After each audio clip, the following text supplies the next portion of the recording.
మన DNA TV, మన రాష్ట్రం, మన ఛానల్. ఇప్పుడు హిందువుల నుంచి బయటకు వెళ్ళిపోయే వాళ్ళని, బయట మతాలకు వెళ్ళిపోయే వాళ్ళని కాపాడాల్సినటువంటి బాధ్యత ఉందా లేదా? నమస్కారం.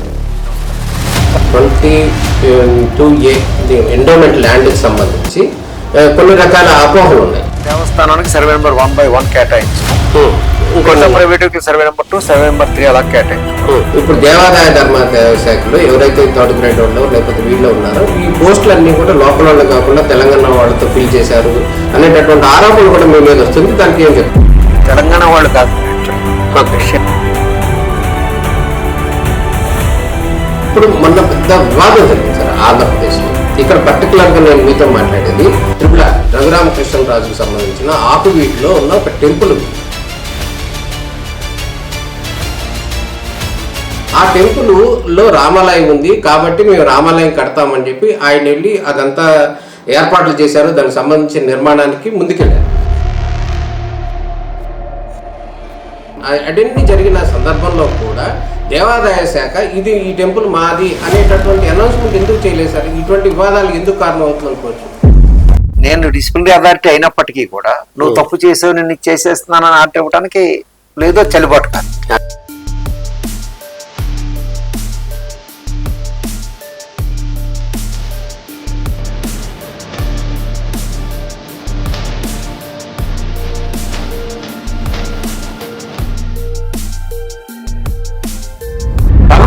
భక్తునికి అనుసంధానమైనది దేవాదాయ శాఖ. ఈ నేపథ్యంలో దేవాదాయ శాఖ కమిషనర్ రామచంద్ర మోహన్ గారు మనతో ఉన్నారు. రామచంద్ర మోహన్ గారిని అడిగి ప్రస్తుతం జరుగుతున్నటువంటి దేవాలయాల్లో జరుగుతున్నటువంటి అభివృద్ధి కార్యక్రమాలు ఏంటనే విషయానికి సంబంధించి వారితో మాట్లాడదాం. నమస్కారం సార్. నమస్కారం సార్. కూటమి ప్రభుత్వం వచ్చేసి 2 సంవత్సరాలు అవుతుంది. ఈ నేపథ్యంలో ఆంధ్రప్రదేశ్లో ఉన్న దేవాదాయ శాఖ దేవాలయాల అభివృద్ధికి సంబంధించి, అదేవిధంగా భక్తులకు సంబంధించిన సౌకర్యాలకు సంబంధించి ఎటువంటి జాగ్రత్తలు తీసుకుంటుంది ఒకసారి చెప్తారా? ప్రభుత్వం దేవాలయాలకి, అదేవిధంగా దేవాలయాలకు వచ్చే భక్తుల సౌకర్యాల కల్పనకి, దేవాలయ ఆస్తుల పరిరక్షణకి, దేవాలయాల అభివృద్ధికి కూడా ఇతోధికమైన ప్రాధాన్యత ఇస్తుంది. ఆ దిశగా దేవాదాయ శాఖ కూడా కొన్ని ప్రత్యేకమైన లక్ష్యాలు నిర్దేశించి ఆ లక్ష్యాలు పీరియాడికల్గా ఆ లక్ష్యాల సాధన ఎంతవరకు వచ్చినది కూడా ఫ్రీక్వెంట్గా సమీక్షిస్తూ తదుపరి మార్గదర్శకత్వాన్ని సూచించడం జరుగుతుంది. ఇప్పుడు మనం దేవాదాయ ధర్మాదాయ శాఖ అనేది ప్రధానంగా మనం గమనించినట్టయితే హిందూ భక్తుల మనోభావాల కోసం, హిందూ సంస్కృతి కాపాడటానికి కోసం ఆది నుంచి కూడా దేవాదాయ ధర్మాదాయ శాఖ నడుస్తుంది. ప్రస్తుతం కూడా అదే జరుగుతుందని అనుకోవాలి. అయితే తాజాగా టెంపుల్స్ని ఆదాయ వనరులుగా చూస్తున్నారు, టెంపుల్స్ని పరిరక్షణ పట్టించుకోవట్లేదు దేవాదాయ ధర్మాదాయ శాఖ అంటూ కూడా కొన్ని ఆరోపణలు వస్తున్న నేపథ్యంలో మీరేం చెప్తారు సార్ దేవాలయాల అభివృద్ధికి సంబంధించి? దేవాలయాల్ని ఆదాయ వనరులుగా చూడటం అన్న పరిస్థితి లేదండి, అది కరెక్ట్ కాదు. Okay sir. అయితే దేవాలయాలకు ఉన్న ఆస్తులు, పూర్వం నుంచి దాతలు ఇచ్చిన భూములైతే, భవనాలైతే ఏవైతే ఉన్నాయో వాటి మీద ఆదాయాన్ని పెంచుకోవడానికి ఖచ్చితంగా ఒక ప్లాన్ ఆఫ్ యాక్షన్ తయారు చేసుకుని ఆ రకంగా ముందుకెళ్తూ ఉన్నాం. ఎక్కువ లీజులన్నీ కూడా వీలైనంత వరకు పబ్లిక్ ఆక్షన్స్ ద్వారా తీసుకురావటం, అది 11 years లీజెస్ అది కూడా తీసుకురావటం. ఇటీవల కాలంలో అనేక చోట్ల దేవాలయాలకు సంబంధించి ఆస్తుల మీద బహిరంగ వేళల్లో చాలా మంచి లీజులు, అత్యధిక లీజులు మాకు ఆ బిడ్డింగ్ ప్రాసెస్లో వస్తూ ఉన్నాయి. ఖచ్చితంగా ఈ రాబోయే 1 సంవత్సరంలో దేవాలయ ఆస్తుల మీద ఆదాయం 40% పెంచుకోవాలని మేము చేసుకోవడం జరిగింది. అదే దేవాలయాల మీద కాదు, దేవాలయాల ఆస్తుల మీద ఆదాయం పెంచుకోవటం, దాన్ని భక్తుల సౌకర్యానికి సమర్థవంతంగా ఉపయోగించుకోవటం, ఎక్కడ సౌకర్యాల విషయంలో ప్రాధాన్యతలు నిర్ణయించుకోవడం జరిగింది. ఏ పనుల వల్ల భక్తులకు ఎక్కువ సౌకర్యం అనగొడుతుంది, ఆ పనుల మీద మేము ఫోకస్ పెట్టి ఈ ఆదాయాన్ని దానికి వినియోగించుకోవడం జరుగుతుంది. అది కాకుండా దేవాలయానికి భక్తులు స్వచ్ఛందంగా ఇచ్చేది ఉందంటే అది పెరుగుతోంది, ఖచ్చితంగా అది పెరుగుతోంది. కానీ దానికోసం ప్రయత్నం కాదు. భక్తులు వాళ్ళంతా వాళ్ళు హుండీలు ఇవ్వటం కానీ సేవలకి దీనికంతా భక్తుల సంఖ్య కూడా ఇతోదికి బాగా పెరుగుతోంది. పెరుగుతుంది. ఆటోమేటిక్గా వాళ్ళు సమర్పించే కానుకల రూపేణా ఇది ఆదాయం పెరుగుతుంది తప్ప ఆదాయాన్ని ఈ ఆదాయాన్ని పెంచుకోవడం భక్తుల నుంచి వచ్చే ఆదాయం పెంచుకునే ప్రయత్నం కాదు. అదే భక్తులు వాళ్ళంతటి ఇచ్చే ఆదాయం ఆటోమేటిక్గా పెరుగుతుంది. ఓకే. ఇప్పుడు ఈ నేపథ్యంలో భక్తులకి నుంచి వచ్చేటటువంటి ఆదాయం నేపథ్యంలో దేవాలయాలకు సంబంధించినటువంటి పరిరక్షణ కానీ లేకపోతే ఇవన్నీ కూడా ఒక రకంగా బాగానే ఉందని చెప్పుకోవచ్చు. అయితే ఇప్పుడు ప్రస్తుతం దేవాలయాల అభివృద్ధి కోసం, దేవాలయాల భక్తుల సౌకర్యార్థం కోసం గడిచిన అంటే ఈ 2 సంవత్సరాల్లో దేవాదాయ శాఖ కావచ్చు, ప్రభుత్వం కావచ్చు, ఎన్ని రకాల టెంపుల్స్ ని ఎంత మేరకు కేటాయించింది డబ్బులు అభివృద్ధి కోసం? గత 5 సంవత్సరాలు అంటే గత ప్రభుత్వం 5 సంవత్సరాల్లో ఆ టెంపుల్స్ ని ఏ విధంగా అభివృద్ధి చేశారు? ఇప్పుడు ఈ 2 సంవత్సరాల్లో టెంపుల్స్ ని ఏ విధంగా అభివృద్ధి చేశారు కూటమి ప్రభుత్వం వచ్చిన తర్వాత మీరు కమిషనర్ ఉన్న సందర్భంలో? గతంలో అప్పుడు 5 సంవత్సరాల కాలంలో 900 టెంపుల్స్కి సిజిఎఫ్ నుంచి, కామన్ గుడ్ ఫండ్ నుంచి నిధులు కేటాయించడం జరిగింది. అంటే అంటే వైసీపీ ప్రభుత్వం 5 సంవత్సరాలు అప్పుడు కాలం. Okay sir. గత 2 సంవత్సరాల్లోనూ దాదాపు 659 ఆలయాలకి సిజిఎఫ్ నుంచి నిధులు కేటాయించడం జరిగింది. అది కాకుండా ఆయా దేవాలయాల నుంచి కూడా అభివృద్ధి పనులు చేపడుతూ ఉన్న ఆ దేవాలయాల సొంత నిధుల నుంచి. అయితే ఇక్కడ గతంలో అంటే ఇప్పుడు ఏంటంటే ప్రధానంగా భక్తులకు సౌకర్యం, అతి ఎక్కువ సౌకర్యం ఎక్కడ ఏర్పడుద్ది, ఏ పనుల్లో ఏర్పడుద్దు, దానికి ప్రాధాన్యత ఇవ్వడం జరుగుతుందని. ప్రధానంగా ఏంటంటే క్యూ కాంప్లెక్స్లు, అదేవిధంగా దేవాలయాల్లో క్యూ లైన్ల ఏర్పాటు, మంచినీటి వసతిని పెంచటం, అదేవిధంగా వాష్రూమ్స్, టాయిలెట్ సదుపాయం పెంచడానికి కూడా ఒక ప్లాన్ పెట్టుకుని రిక్వైర్మెంట్ని ముందు అంచనా వేసుకుని ఏ రిక్వైర్మెంట్ ఎక్కడెక్కడైతే రిక్వైర్మెంట్స్ ఉందో, ఏ పాయింట్లలో అయితే కరెక్ట్గా అవసరం ఉందో ఆ పాయింట్లను గుర్తించడం, అన్ని చోట్ల అవసరమైన మేరకు ఆ ఏర్పాట్లు చేయడం జరుగుతుంది. అదే కాకుండా అకామిడేషన్ కూడా పెద్ద ఎత్తున ఎక్కడైతే అకామిడేషన్ ఎక్కువ అవసరం ఉందో ఆ అకామిడేషన్, ఆ చౌల్ట్రీస్ కానీ కాటేజెస్ కానీ వాటి నిర్మాణానికి ప్రాధాన్యత ఇవ్వడం జరుగుతుంది. ఇవన్నీ అభివృద్ధి పనులు. పర్మనెంట్ ఇన్ఫ్రాస్ట్రక్చర్ ఒకటండి, భక్తుల సౌకర్యం కోసం మౌలిక వసతుల కల్పన ఒకటి. దానితో పాటు భక్తులు వచ్చినప్పుడు ఆ క్రౌడ్ మేనేజ్మెంట్ కానీ, క్యూ లైన్ మేనేజ్మెంట్ కానీ, వాళ్ళకి సేవలు అందించే విషయంలో దేవస్థానం సిబ్బంది కానీ, అదేవిధంగా సేవా వాలంటీర్ల ద్వారా అందించడం, ఆ విషయం మీద కూడా ఫోకస్ పెట్టి దానికి కూడా అత్యధిక ప్రాధాన్యత ఇవ్వడం జరుగుతుంది. ప్రధానంగా క్యూ లైన్లో దర్శనానికి వచ్చిన ఏ భక్తులు కూడా ప్రయాసపడకుండా ప్రతి భక్తుడికి సంతృప్తికరమైన దర్శనం ఎలా ఏర్పాటు చేయాలి అన్న దాని మీద పరిశీలన జరుపుతూ ఉన్నాం లోతుగా. ఆ పరిశీలన బట్టి అక్కడ ఏర్పాట్లు కానీ, మార్పులు క్యూ లైన్ మూమెంట్ మీద కానీ, ఎక్కడైనా క్యూ లైన్ ఫార్మేషన్లో కానీ ఏ మార్పులు అవసరమో ప్రత్యేకంగా పరిశీలిస్తున్నాం. ఆ రకమైన మార్పులు తీసుకొస్తూ ఉన్నాం. సిబ్బందిని కూడా సైకలాజికల్గా ప్రిపేర్ చేస్తూ ఉన్నాం. సహనంతో, భక్తుడి పట్ల మన్ననతో, భక్తుడు ఏదో వస్తున్నాడో వెళ్తున్నాడో అని కాకుండా భక్తుడిని మన్ననతో వాళ్ళని ట్రీట్ చేయటం, వాళ్ళకి ఎక్కడ ఇబ్బంది కలగకుండా వచ్చిన దగ్గర నుంచి వెళ్ళేదాకా కూడా వాళ్ళకి ఏ సదుపాయాలు కావాలన్నది ప్రతి అంటే ఎగ్జిక్యూటివ్ ఆఫీసర్ స్టేజ్ లోనే కాదు, కింది స్థాయి సిబ్బందికి కూడా ఆ విషయంలో శ్రద్ధ తీసుకునే విధంగా మేము చెప్తూ ఉన్నాం. ఖచ్చితంగా ఆ విషయంలో మార్పు మాకు కనిపిస్తుంది. దీంతో పాటుగా పెద్ద ఎత్తున స్వచ్ఛంద సేవకుల సేవలను వినియోగించుకుంటున్నాం. అదొక పాలసీగా నిర్ణయించుకుని అన్ని చోట్ల కూడా వాలంటీర్స్ ఎన్రోల్మెంట్ పెంచడం జరిగిందంట. అంటే భక్తులు ఎక్కువ వచ్చే అన్ని దేవాలయాల్లో దాదాపు 22 దేవాలయాలను ప్రత్యేకంగా గుర్తించి భక్తుల సంఖ్య ఎక్కువ ఉండే దేవాలయాల్లో అక్కడ సేవా వాలంటీర్స్ ఎన్రోల్మెంట్ ఆన్లైన్ ద్వారా కూడా ఎవరైనా ఎక్కడి నుంచైనా సేవా వాలంటీర్గా సపోజ్ ఎక్కడి నుంచి నెల్లూరులో ఉన్న వాళ్ళు కూడా అన్నవరం దేవస్థానం, సత్యనారాయణ స్వామి దేవస్థానంలో వాళ్ళు సేవలు అందించాలనుకుంటే వాళ్ళు ఆన్లైన్ లో ఎన్రోల్మెంట్ చేసుకోవచ్చు. వాళ్ళకి కొన్ని రోజులు నిర్దేశించడం జరుగుతుంది. ఆ ఎన్రోల్మెంట్ లిస్ట్ ప్రకారం మీరు ఆదివారం, మీరు సోమవారం, మీరు మంగళవారం అలా కూడా వాళ్ళకి మెసేజ్ వెళ్తుంది. ఆ రకంగా భక్తులకు మెరుగైన సేవల కోసం వాలంటీర్ల సేవల్ని పెద్ద ఎత్తున వినియోగించుకోవడం కూడా ఏర్పాట్లు చేస్తూ ఉన్నాం. దాంతోపాటు డ్రింకింగ్ వాటర్, వాష్రూమ్స్, ప్రత్యేకంగా స్టాండర్డ్ ఆపరేటింగ్ ప్రొసీజర్స్ 6 విషయాల్లో స్టాండర్డ్ ఆపరేటింగ్ ప్రొసీజర్స్ కూడా ఇవ్వడం జరిగింది. చాలా క్లియర్ కట్గా, డీటెయిల్డ్గా టెంపుల్ ఎగ్జిక్యూటివ్ ఆఫీసర్ కానీ, స్టాఫ్ కానీ drinking water supply, toilet maintenance, అదేవిధంగా overall sanitation maintenance, queue line management, ఏ పరిస్థితుల్లో ఎలా, ఫెస్టివల్స్ వచ్చినప్పుడు ఎలా, మామూలు సందర్భాల్లో ఎలా, ఆ క్యూ లైన్ ఫార్మేషన్ కూడా క్రిస్ క్రాస్ అవ్వకుండా తీసుకోవాల్సిన జాగ్రత్తలు ఇవన్నీ కూడా. అదేవిధంగా అన్నప్రసాదం వితరణ, ప్రసాదం భక్తులకి సేల్ ప్రసాదం ఏదైతే ఉందో, లడ్డూలు కానీ ప్రసాదం కానీ, సరే. వాటి తయారీ విషయంలో జాగ్రత్తలు తీసుకోవడం, ఈ అన్నిటికీ కూడా ప్రత్యేకంగా స్టాండర్డ్ ఆపరేటింగ్ ప్రొసీజర్స్ ఇవ్వడం జరిగిందండి. ఖచ్చితంగా దానివల్ల ఫలితం మాకు కనిపిస్తోంది. అదేవిధంగా ఐవీఆర్ఎస్ ద్వారా ప్రభుత్వం కూడా, అంటే దేవాదాయ శాఖ కాదు, ప్రభుత్వ స్థాయిలోనే ఐవీఆర్ఎస్ ద్వారా భక్తుల అభిప్రాయాలు కూడా సేకరించడం జరుగుతుంది. దర్శనానికి వెళ్ళిన భక్తులు, మీరు అక్కడికి వెళ్ళారు కదా, పలానా టెంపుల్కి వెళ్ళారు, ఆ టెంపుల్లో ఎలా ఉంది, మీకు ఇబ్బందులు ఎదురైనాయా, సంతృప్తికరంగా ఉందా అన్నది, దాన్ని ఆ రిజల్ట్ మాకు తెలియజేయడం జరుగుతుంది. దాంతో ఎక్కడ ఇంప్రూవ్మెంట్ అవసరం, ఎక్కడ ఏమి లోటుపాట్లు ఉన్నాయని మేము మళ్ళీ పరిశీలించి దానికి అనుగుణంగా వాటిని సరిదిద్దుకుని ముందుకు వెళ్ళడం జరుగుతుంది. ఈ రకంగా భక్తుల సౌకర్యాలకి ప్రభుత్వం గతంలో ఎన్నడూ లేనంత ప్రాధాన్యత ఇస్తూ ఉంది. దాని ఫలితం కూడా భక్తులకు కనిపిస్తూ ఉందని మేము భావిస్తున్నాం.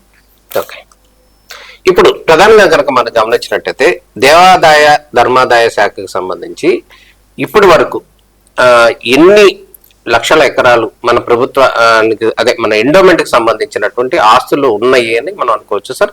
అదేవిధంగా వాటిని మనం ఎన్ని సంరక్షించాం?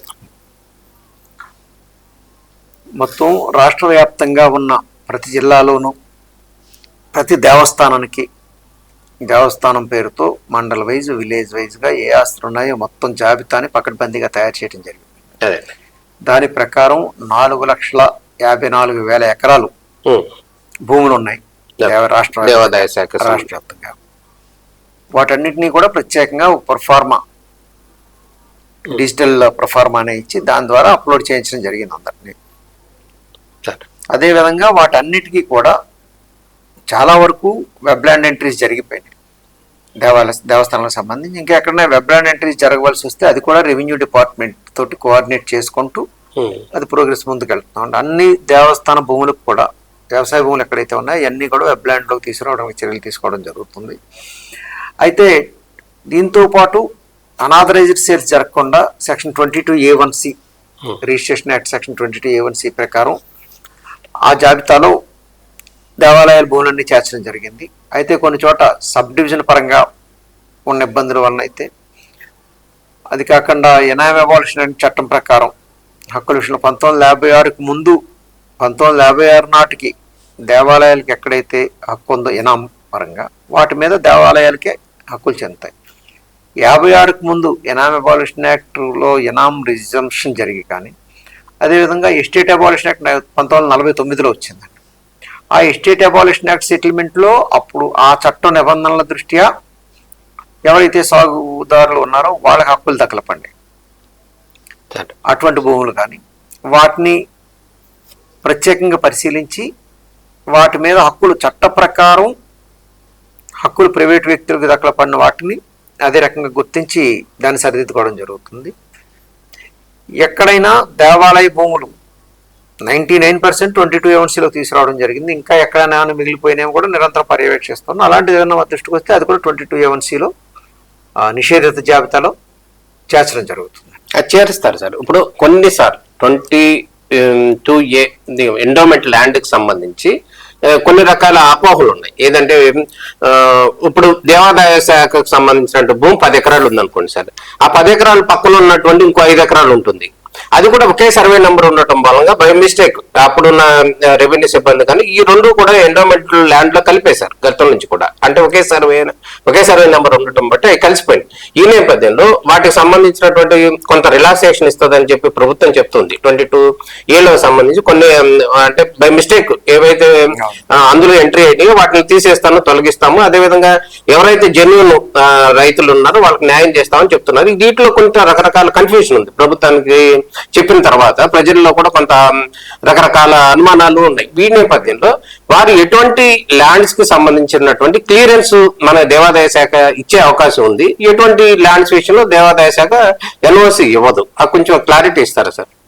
ఓకే, ప్రధానంగా మీరు చెప్పిన విషయం ఇబ్బందులు కొంచెం ఎక్కువ సంఖ్యలో ఉన్న కేసులు ఉన్నాయి. అంటే సపోజ్ సర్వే నెంబర్ 1లో ఒక గ్రామంలో సర్వే నెంబర్ 1 ఉందనుకుంటే దాంట్లో మొత్తం విస్తీర్ణం 10 ఎకరాలు అయితే 10 ఎకరాలు, దేవస్థానానికి 4 ఎకరాలు, ఇతర ప్రైవేటు రైతులకి 6 ఎకరాలు ఉందనుకోండి. ఈ సర్వే నెంబర్ 1 పెట్టడం వలన ఇక్కడున్న రిజిస్ట్రేషన్ డిపార్ట్మెంట్ లో ఉన్న ప్రొసీజర్ ప్రకారం మొత్తం ఆ 10 ఎకరాలు, దేవస్థానం 4 ఎకరాలు అంటే ఆ 10 ఎకరాలు ఫ్రీజ్ అవుతుంది 22A1C ప్రకారం. అటువంటి అన్ని చోట్ల చాలా ఎక్కువ కేసుల్లో ఇప్పుడు దాకా కేసు బై కేసు పరిశీలిస్తూ దాంతో మేము కూడా సబ్ డివిజన్ కోసం రెవెన్యూ అథారిటీస్కి రాయటం, వాళ్ళు కూడా సబ్ డివిజన్ చేయటం ఎక్కువ కేసుల్లో జరిగింది. వాటన్నిటికీ కూడా సపోజ్ ఇప్పుడు చెప్పిన ఎగ్జాంపుల్లోనే సర్వే నెంబర్ 1లో దేవస్థానానికి 4 ఎకరాలు, ప్రైవేట్ వ్యక్తులకు 6 ఎకరాలు ఉన్నప్పుడు సబ్ డివిజన్ కి మేము రాసిన తర్వాత రెవెన్యూ సర్వే నెంబర్ 1 విడగొట్టి దేవస్థానానికి సర్వే నెంబర్ 1/1 కేటాయించడం, ప్రైవేట్ వ్యక్తులు సర్వే నెంబర్ 2, సర్వే నెంబర్ 3 అలా కేటాయించుకోవడం. అప్పుడు మేమేం చేస్తున్నామంటే సవరణ మళ్ళీ రిజిస్ట్రేషన్ డిపార్ట్మెంట్ కి సర్వే నెంబర్ 1 ప్లేస్ లో సర్వే నెంబర్ 1 తీసేసి సర్వే నెంబర్ 1/1 పెట్టండి అని సవరణ మేము రాస్తూ ఉన్నాం. చాలా కేసుల్లో ఆ రకంగా చేస్తూ ఉన్నాం. ఇంకా కొన్ని కేసులు సబ్ డివిజన్ జరగవలసి ఉంది. సబ్ డివిజన్ జరిగినవి కూడా మాకు ప్రొసీజర్ గా 1/1 చేస్తూ ఉన్నాం. ఇంకా అవి కూడా కొన్ని పెండింగ్ ఉన్నాయి. అది ఒకటి. 2, Inam abolition act. Inam abolition act direct గా దేవస్థానమే ఇనాందార్ అయ్యి ఉన్న చోట అసలు ఎప్పుడు ఏ పరిస్థితిలోనూ సమస్య రాలేదు. దేవస్థానానికి రైతు వారి పట్టాలు రావటం జరిగింది. దేవస్థానం సర్వీస్ నిమిత్తం ఆ భూమిని దాతలు ఇచ్చారు. తర్వాత ఎనామ్ కమిషనర్ బ్రిటిష్ గవర్నమెంట్ లో ఎనామ్ కమిషనర్ IFR లో తీసుకురావడం జరిగింది. కానీ ఇనాందారు సర్వీస్ దారు, టెంపుల్ ఇనాందారు పేరుగా టెంపుల్ ఇనాందారుగా లేదు. అర్చకులు లేకపోతే వేరే స్వస్తి వాచకం ఇంకా వేరే భజంత్రీలు అలా సర్వీస్ వాళ్ళ భూమిని అనుభవిస్తూ ఆ సర్వీస్ అందించాలనేది 1956 చట్టం వచ్చేనట్టు ఉన్న పరిస్థితి. కానీ 56 చట్టంలో ఏముంది, దానికి అటువంటి చోట ఇనాందారుగా ఎవరి పేరు అయితే ఉందో వాళ్ళకే హక్కులు అనేది 1956 చట్టం ప్రకారం ఉంది. వాళ్ళకే సర్వ హక్కులు. ఎవరు సర్వీస్ దారుకే అనుభవదారు, సర్వీస్ దారు అనుభవదారు ఉంటాడు. టెంపుల్ సర్వీస్ దారుకి పూర్తి రైతువారి పట్ట వచ్చేస్తుందని 1956 చట్టం నిర్దేశించింది. 1956 నుంచి 2013 వరకు స్టాట్యూటరీ ఇంటర్ప్రిటేషన్ అది. 2013లో యాక్ట్ 16/2013 అమెండ్మెంట్ జరిగింది. ఆ అమెండ్మెంట్ ప్రకారం ఏమన్నారు, సర్వీస్ దార్ ఇనాందారుగా ఉన్న ఆ భూమి టెంపుల్ సర్వీస్ కి ఇచ్చి ఉంటే సర్వ హక్కులు టెంపుల్ కే వస్తాయి. టైటిల్ టెంపుల్ కే చెందుతుంది అని 2013లో చట్ట సవరణ జరిగింది. ఈ చట్ట సవరణని రెట్రాస్పెక్టివ్ ఎఫెక్ట్ తో తీసుకురావడం జరిగింది. అంటే 1956 నుంచి కూడా చట్టం ఇదే రకంగా ఉన్నట్టు భావించుకోవాలి. అంటే ఇప్పుడు సర్వ హక్కులు టెంపుల్ కే చెందుతాయి. ఆ రకమైంది దాదాపు 30,000 పైచిలకు భూములు ఈ కేటగిరీలో ఉన్నాయి రాష్ట్రంలో. అయితే చాలా మంది ఏంటంటే అప్పుడున్న చట్టం ప్రకారం సక్రమంగా ఉన్నది భావించి కొనుగోలు చేసిన వాళ్ళు ఉన్నారు, లేకపోతే సర్వ హక్కులు అనుకున్న వాళ్ళు ఉన్నారు. కనుక దీన్ని పునఃపరిశీలించాలని చాలా మంది కోర్టు అనేక దరఖాస్తులు రావడం జరిగింది. అవన్నీ ప్రభుత్వానికి రెఫర్ చేయడం జరిగింది. ప్రభుత్వ స్థాయిలో అది పరిశీలనలో ఉంది. ఇప్పుడు ఈ సర్వీస్ ఇనామ్ ల్యాండ్స్ అన్నీ కూడా ఇప్పుడు 22A1C లిస్టులోనే చేర్చడం జరిగింది ఇప్పుడున్న చట్ట నిబంధనల ప్రకారం. అయితే కొన్ని 1956కి పూర్వమే ఇనామ్ రెజ్యూమ్ అయిపోతే అది ఆ రిజంప్షన్ ఆర్డర్ ప్రకారమే చెల్లుతుందండి. అది దేవస్థానం కిందకి రావు. 56కి ముందే ఎనామ్ రిజ్యూమ్ అయ్యి ఉన్న చోట ఎనామ్ రిజ్యూమ్ అయిపోతే రిజంప్షన్ అంటే 56 చట్టానికి ముందే ఆ ఎనామ్ రద్దు అయిపోతే అప్పుడు ప్రభుత్వ ఉత్తర్వుల ప్రకారం ఏ అరేంజ్మెంట్ ఉంటే ఆ అరేంజ్మెంట్ చెల్లుతుంది. ఇది కాకుండా గతంలో RSR లో అది టెంపుల్ నేమ్స్ అది ఉండి కొన్ని చోట్ల ఎస్టేట్ అబాలిషన్ రద్దు చట్టం ప్రకారం చట్టం ప్రకారం ఒక ల్యాండ్ ఎస్టేట్ ల్యాండ్ అయితే అది టెంపుల్ పేరు ఉన్నప్పటికీ సాగుదారు ఎవరైతే వాళ్ళకి హక్కులు చెందుతుంది. చట్టం నిబంధన అదే. ఆ ఎస్టేట్ అబాలిషన్ చట్టం వచ్చిన 1949లో ఎలాగుందో ఇప్పటికీ అదే ఉంది. దాని ప్రకారం అయితే ఆ ఎస్టేట్ అబాలిషన్ కింద దేవాలయాల నుంచి ప్రభుత్వం భూమిని తీసుకుని ఆ చట్ట నిబంధనల ప్రకారం సాగుదారులకి సర్వ హక్కులు ఇచ్చింది. అటువంటి వాటిలో సాగుదారులకి హక్కులు ఉంటాయి. తాజ్జిక్ కలవెన్స్ దేవస్థానానికి తాజ్జిక్ కలవెన్స్ అని కొంత మొత్తం నిర్ణయించడం జరిగింది. ఆ తాజ్జిక్ కలవెన్స్ ప్రభుత్వం నుంచి దేవస్థానాలకు చెల్లించవలసి ఉంటుంది. అవి 22 ఎస్టేట్ అబాలిషన్ రద్దు చట్టం ప్రకారం దేవస్థానాల నుంచి టేకన్ ఓవర్ ల్యాండ్స్ ఉంటాం. ప్రభుత్వం టేక్ ఓవర్ చేసేసిన ల్యాండ్స్ ఏవైతే ఉన్నాయో వాటి మీద మాత్రం దేవస్థానానికి హక్కు ఉండదు. ఇది కేటగిరైజేషన్.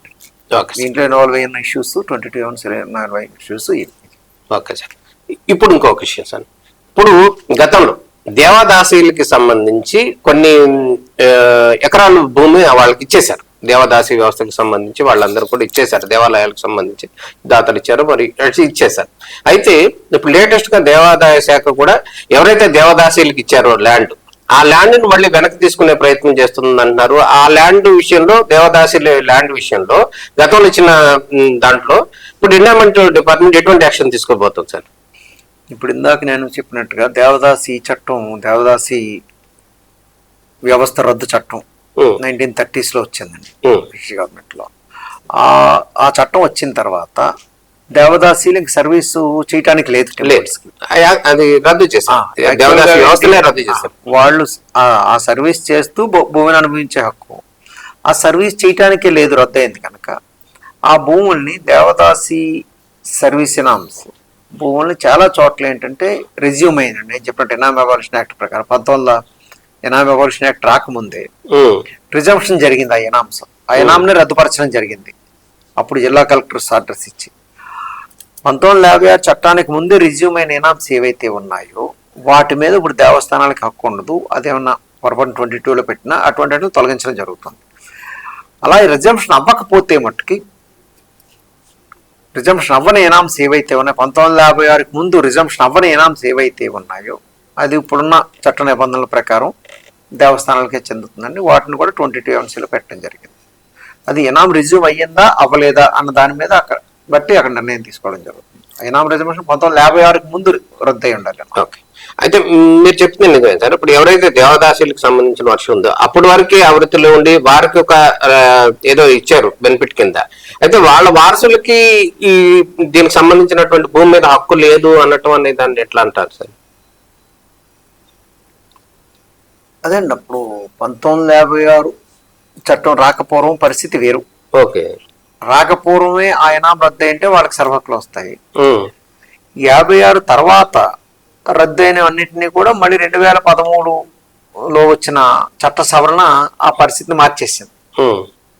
ఇప్పుడున్న చట్టం ప్రకారం 56కు పూర్వం ఎనాం రద్దు అవ్వకపోతే దేవస్థానాలకే చెందుతాయి. దాని మీద ప్రభుత్వ స్థాయిలో పరిశీలనలో ఉంది కనుక ఇటువంటి విషయాలన్నీ కూడా ప్రభుత్వ స్థాయిలో పరిశీలన ఉంది కనుక ప్రభుత్వం నిర్ణయం తీసుకుంటే దాని ప్రకారం అమలు పరచడం జరుగుతుంది. ఓకే సార్, సుమారు ఎంత ఉండొచ్చు సార్ దేవదాసీలకు సంబంధించి ల్యాండ్? దేవదాసాలకు సంబంధించి రద్దు కాని భూములు తక్కువే ఉంటాయి చాలా. ఓకే, ఇప్పుడు దాకా మా దృష్టికి అయితే ఏమన్నా 4-5 వచ్చినాయి అటువంటి కేసు. ఓకే సార్, అంటే వాళ్ళు మాకు దరఖాస్తు చేసుకుని రిప్రజెంటేషన్ అంతే 4-5 ఇష్యూస్ అంతే, చాలా తక్కువే. ఓకే సార్, ప్రధానంగా ఇంకో విషయాన్ని కనుక గమనించినట్టయితే ఇప్పుడు ఆంధ్రప్రదేశ్ ప్రభుత్వం ఇప్పుడు గోదావరి పుష్కరాలు వస్తున్నాయి. ఈ పుష్కరాల నేపథ్యంలో మహా కుంభమేళా లాగా చేయాలి అనేటటువంటి చంద్రబాబు నాయుడు గారు ప్రభుత్వం భావిస్తున్న పరిస్థితి కనబడుతుంది. ఈ నేపథ్యంలో గతంలో జరిగినటువంటి పొరపాట్లు ఈసారి జరగకుండా ఉండటానికి ఏ విధమైన చర్యలు తీసుకున్నారు? ఇప్పుడే దీనికి సంబంధించినటువంటి ఏర్పాట్లు కూడా కొంచెం స్పీడ్ గా జరుగుతున్నట్టుంది సార్. మన దేవాదాయ శాఖకు సంబంధించి ఎటువంటి జాగ్రత్తలు తీసుకోబోతున్నారు గోదావరి పుష్కరాలకు సంబంధించి? 2027 సంవత్సరం జూన్ 26 నుంచి జూలై 7 వరకు గోదావరి పుష్కరాలు జరగనున్నాయండి. దీనికంటే ప్రభుత్వం చాలా ముందుగానే జనవరిలో నుంచే ఆ కోఆర్డినేషను, ఆ మీటింగ్ జరగటం ఇవన్నీ అని ఇప్పటికొక అన్ని శాఖలు కూడా వాళ్ళ పనులు ఏమేం చేయాలి అని కూడా వాళ్ళు ప్రతిపాదనలు సిద్ధం చేయడం జరిగింది. అవన్నీ ప్రభుత్వానికి సమర్పించడం. ప్రభుత్వం ఏంటంటే దేవాదాయ శాఖ మంత్రి గారి ఆధ్వర్యంలో ఇంకా మంత్రుల కమిటీని ఏర్పాటు చేయడం జరిగింది. తర్వాత కార్యదర్శుల స్థాయిలో దేవాదాయ శాఖ కార్యదర్శి గారి కన్వీనర్గా ఒక కార్యదర్శుల కమిటీ ఏర్పాటు చేయడం జరిగింది. ఇవన్నీ ప్రభుత్వ శాఖలు దాదాపు 14-15 ప్రభుత్వ శాఖలు సమన్వయంతో పనిచేయవలసి ఉంది పుష్కరాల కోసం. ఈ ప్రభుత్వ శాఖలన్నింటి మధ్యలో సమన్వయం కోసం ప్రత్యేకంగా పుష్కరాల స్పెషల్ ఆఫీసర్ గారిని కూడా అపాయింట్ చేయడం జరిగిందంటే ఆయన అన్ని డిపార్ట్మెంట్లను కోఆర్డినేట్ చేసుకుంటూ ఎవరెవరు ఏ పనులు ప్రతిపాదనలు ఏమేంటి అన్న చేయటం. అదేవిధంగా జిల్లాల స్థాయిలో జిల్లా కలెక్టర్స్ ఆల్ డిపార్ట్మెంట్స్ కన్సర్న్ డిపార్ట్మెంట్స్ని కోఆర్డినేట్ చేసుకుంటూ నడిపిస్తూ ఉన్నారు. ఇప్పటికే వివిధ స్థాయిల్లో చర్చలు సమావేశాలు జరిగినాయి. ఇప్పుడు ఒక ఐడియాకి రావడం ఏమేం పనులు ఎక్కడెక్కడ ఏమేం చేయాలి అన్నది ఒక ఐడియాకి రావడం జరిగింది. దీనికోసం దేవాదాయ శాఖ తరఫున కూడా మేజర్ వర్క్స్ ఏవైతే ఉన్నాయో వాటిని ఇప్పుడు దాకా 62 పనులను ప్రత్యేకంగా గుర్తించడం జరిగింది. 62 పనులు శాంక్షన్ చేయడం జరిగింది. 38 పనులు ఆల్రెడీ గ్రౌండ్ అయిపోయిన టెండర్ ప్రాసెస్ పూర్తి చేసి ఇంకొక 5 పనులకు టెండర్స్ పిలిచాము. ఈ వారంలో టెండర్స్ ఓపెన్ చేసి ఉన్నాయి. ఇంకొక 19 వర్క్స్ కొత్తగా శాంక్షన్ అవ్వడం జరిగింది. వాటికి కూడా అతి త్వరలో టెండర్స్ పిలుస్తాం. ఇవి కాకుండా దాదాపు 500 minor works, face lift works ఉన్నాయి. అది అతి తక్కువ కాలంలోనే పూర్తి అయిపోయే వర్క్స్. దానికి కూడా దశల వారీగా టెండర్స్ పిలుచుకోవడం, వర్క్ చేపట్టడం జరుగుతుంది. అదేవిధంగా అన్ని ప్రభుత్వ శాఖలు కూడా ఆయా జిల్లా స్థాయిలో వాళ్ళు ప్రతిపాదనలు తయారు చేసుకుని ఆయా జిల్లా కలెక్టర్స్కి సమర్పించడం జరుగుతుంది. జిల్లా కలెక్టర్ గారి ప్రతిపాదనలను కన్సాలిడేట్ చేసి ఇక్కడ పంపిస్తే స్పెషల్ ఆఫీసర్ గారు వాటిని కోఆర్డినేట్ చేసి గవర్నమెంట్ లెవెల్లో ప్రాసెస్ చేయడం జరుగుతుంది. పుష్కరాలకు సంబంధించి మీరు చెప్పిన దానికి సంబంధించి ఇబ్బందులు రాకుండా ఉండటం కోసం ఇప్పుడు స్ట్రాటజీ ఫాలో అవుతుంది ఏంటంటే డీకాంగ్రిగేషన్ స్ట్రాటజీ అండి. గతంలో ఏంటంటే అతి ఎక్కువ రాజమండ్రిలోనే మొత్తం కాన్సన్ట్రేట్ చేయాలి. వచ్చిన కొన్ని ఘాట్స్ లోనే మేజర్ కొన్ని ఘాట్స్ లో జనాలందరూ రావటం, ప్రధానంగా వచ్చిన మొత్తం భక్తులు 70% రాజమండ్రి సిటీకే రావటం, వాళ్ళు కూడా 3-4 ఘాట్లకి ఇది కేంద్రీకృతం అయిపోవటం, దానివల్ల కొంచెం ఇబ్బందులు రావటం జరుగుతుంది. దానికోసం ఇప్పుడు ఏంటంటే పరిష్కారంగా రాజమండ్రి సిటీ ఎంట్రీకి ముందే గోదావరి ఎగువకి పురుషోత్తపట్నం, దేవిపట్నం అటు సైడ్ కొన్ని ప్రత్యేకమైన ఘాట్స్ ను గుర్తించడం జరుగుతోంది. ప్రత్యేకంగా దాని మీద ఫోకస్ పెట్టడం జరుగుతుంది. జిల్లా స్థాయిలో కలెక్టర్ గారు వాళ్ళు ఐడెంటిఫికేషన్ ప్రాసెస్ లో ఉన్నారు. ఎక్కడైతే కరకట్టకి నదికి మధ్యలో ఎక్కువ స్థలం ఉంటుందో, విశాలమైన స్థలం ఉంటుందో అటువంటి కొన్ని ఐడెంటిఫై చేసి, అదేవిధంగా ట్రాన్స్పోర్ట్ కూడా అక్కడికి పెద్ద ఎత్తున ఏర్పాటు చేయటం. ఇంచుమించు రాజానగరం జంక్షన్ వైపు నుంచి అక్కడి నుంచి కూడా డైరెక్ట్ గా ఆ ఘాట్స్ ట్రాన్స్పోర్ట్ ఏర్పాటు చేయాలి, రాజమండ్రి సిటీలోకి ఎంటర్ అవ్వకుండా. అదేవిధంగా రాజమండ్రి దిగువన కూడా చేసి డిస్ట్రిబ్యూషన్ మీద కాన్సన్ట్రేట్ చేయటం, ప్రత్యేకమైన ఎఫర్ట్స్ పెట్టడం జరుగుతుందండి సార్. భక్తుల్ని వచ్చిన భక్తులు అన్ని వైపులకి కూడా సమానంగా మళ్ళే విధంగా మెయిన్ ట్రాన్స్పోర్టేషన్ విషయంలో కానీ రోడ్స్ విషయంలో కూడా ఈ లక్ష్యంతో ఏర్పాట్లు చేయడానికి వర్క్ చేస్తూ ఉన్నాం. Okay sir. ఇప్పుడు ప్రధానంగా పుష్కరాల సందర్భంలో ఇప్పుడు దాదాపు ఎంత భారీగానే బడ్జెట్ రాష్ట్రం ఇస్తుంది, అదేవిధంగా కేంద్రం ఇస్తుంది. ఇప్పుడు దీనికి పర్మనెంట్ సొల్యూషన్ గా ఏమైనా వర్కులు చేస్తున్నారా అనే యాంగిల్ ఒకటి. రెండో ఏంటంటే ఈ టెంపుల్స్ డెవలప్మెంట్ కి ఈ పుష్కరాల నిధులు ఏ విధంగా వాడతారు? ఓన్లీ ఘాట్స్ వర్క్ అయినా లేదా టెంపుల్స్ డెవలప్మెంట్స్ కూడా ఏమైనా పర్మనెంట్ స్ట్రక్చర్ చేయబోతున్నారా? దేనికి దానికేనండి. ఇప్పుడు ఇరిగేషన్ డిపార్ట్మెంట్ ఘాట్స్ వర్క్స్ చేస్తుంది. దేవాదాయ శాఖ నుంచి టెంపుల్ రినోవేషన్ వర్క్ అంటే పుష్కరాల సందర్భంలో చేస్తున్నప్పటికీ అది పర్మనెంట్ అండి. వర్క్ చేసామంటే దాదాపు 30-40 సంవత్సరాలు 50 సంవత్సరాలు వర్క్స్ అలా ఆ ఫెసిలిటీ అంతా భక్తులకు మిగిలిపోతుంది. అది కాకుండా అయితే పుష్కరాల సమయంలో తప్పనిసరిగా విపరీతమైన రద్దీ ఉంటుందండి టెంపుల్స్ కి, ప్రత్యేకంగా ఘాట్లకు దగ్గరలో ఉన్న టెంపుల్స్ కి. దానికి సంబంధించి కొంతవరకు టెంపరీ అరేంజ్మెంట్స్ జరుగుతుంది. పెద్ద ఎత్తున షెల్టర్, పెండాల్స్ ఏర్పాటు చేయటం, డ్రింకింగ్ వాటర్ ఫెసిలిటీ సెక్షన్లు ఏర్పాటు చేయటం, temporary toilets, queue line length పెంచుకోవటం, ఆ క్రౌడ్ మేనేజ్మెంట్ కి తగిన ఏర్పాట్లు చేయటం, ఇది తాత్కాలికమైన ఏర్పాట్లు పుష్కరాల సందర్భంలో చేయవలసి ఉంటుంది టెంపుల్స్ లో. తాత్కాలికం అనే మాట వస్తే అడ్డం వస్తున్నా సార్. ఈ పుష్కరాలు జరిగి 12 ఏళ్ళకి ఒకసారి పుష్కరాలు జరుగుతాయి. మనం గతంలో పుష్కరాలకి వేసినప్పుడు దాదాపు 30-40 సంవత్సరాల ఎస్టిమేషన్ తో ముందు జాగ్రత్తగానే మనం డబ్బులు ఖర్చు పెట్టి చేసాం. కానీ ఇప్పుడు 12 సంవత్సరాలు అయింది, అప్పటికే మళ్ళీ అవన్నీ కూడా పోయినట్టుంది. దాదాపు కొంచెం రిపేర్లు మాక్సిమం వచ్చినట్టుంది. ఈ నేపథ్యంలో అంటే దానికి చెప్తున్నట్టు ఆ రోజు అడావిడిగా చేయడం బట్టి ఆ రిపేర్లు అవన్నీ తొందరగా పనులు చేయాలనే తాత్కాలికంగా ఇమీడియట్ గా చేయడం బట్టి పోయిందన్న. ఇప్పుడన్నా ముందు జాగ్రత్తగా తీసుకుని చేస్తే స్టాండర్డ్ గా ఉంటది కదా సార్? యాక్చువల్ గా ఇప్పుడు మేము ఇప్పుడు ఇందాక చెప్పిన 62 వర్క్స్ ఏదైతే ఉన్నాయో ఆల్మోస్ట్ అన్ని కూడా 2015 సంవత్సరంలో వర్క్ ఫేస్ లిఫ్ట్ ఇవ్వటమే తప్ప, మైనర్ రిపేర్స్, పెయింట్స్ తప్ప. Okay sir. ఇప్పుడు చేసిన అప్పుడు 2015లో జరిగిన ఇన్ఫ్రాస్ట్రక్చర్ వర్క్ అయితే ఏమైతే ఉన్నాయి అన్ని ఇప్పటికి ఇంటాక్ట్ అలాగే ఉన్నాయి, అదే విధంగా కంటిన్యూ అవుతాయి. వాటిని రెనోవేషన్ చేయవలసిన పని ఇప్పుడు లేదు అసలు. ఎక్కడ ఏ టెంపుల్, ఒక్క టెంపుల్ కూడా అలా లేదు. 2015లో చేసిన టెంపుల్ ఇప్పుడు మేజర్ వర్క్స్ ఎక్కడ లేవండి. ఉంటే పెయింటింగ్ వర్క్స్, చిన్న మైనర్ రిపేర్స్, పెయింటింగ్ వర్క్స్. అప్పుడు చేయని కొన్ని ఉంటాయి. అంటే అంతకు పూర్వం ఈవెన్ 2003లో కూడా ముట్టుకో 40-50 సంవత్సరాలు కూడా ఏమి చేయని పనులు ఉన్నాయి కదా. అటువంటి చోట ఇప్పుడు రెనోవేషన్ వర్క్స్ అవి జరుగుతాయి. పర్మనెంట్ చేసిన వర్క్ ఏవైతే ఉన్నాయో అవి కనీసం 3 దశాబ్దాల పాటైనా అలా ఉంటాయి. కానీ టెంపరీ వర్క్స్ అంటే ఖచ్చితంగా టెంపరీ వర్క్స్. కాదు, సపోజ్ శివాలయం ఉంటుందండి, శివరాత్రికైనా కానీ అన్ని ఏర్పాట్లు చేస్తాం, అది టెంపరీ. మళ్ళీ ఆ క్యూ లైన్ అంత క్యూ లైన్ మామూలు అప్పుడు అవసరం ఉండదు, అంత షెల్టర్ మామూలు అప్పుడు అవసరం ఉండదు. ఇప్పుడు అలా పుష్కరాల కోసం ప్రత్యేకంగా అలా తాత్కాలికమైన చేసుకున్న మట్టుకి మళ్ళీ రిమూవ్ చేస్తాం. ఎందుకంటే మళ్ళీ మామూలు అంత రెస్ట్ లేనప్పుడు ఉన్న ఒక రకమైన ఆటంకం కలిగిస్తాయి. అవునులే సార్. అందుచేత అంటే మొత్తం ఫండ్ అలికేషన్ చూస్తే మీకు పర్మనెంట్ వర్క్సే 90% ఖర్చు పర్మనెంట్ వర్క్స్ కోసం ఖర్చు పెట్టడం జరుగుతుంది దేవాదాయ శాఖకి సంబంధించి. Okay sir. అది పర్మనెంట్ అసెట్ గానే ఉండిపోతుంది కూడా. ఓకే. ఇప్పుడు సపోజ్ కొన్ని టెంపుల్స్ దగ్గర అన్నదానం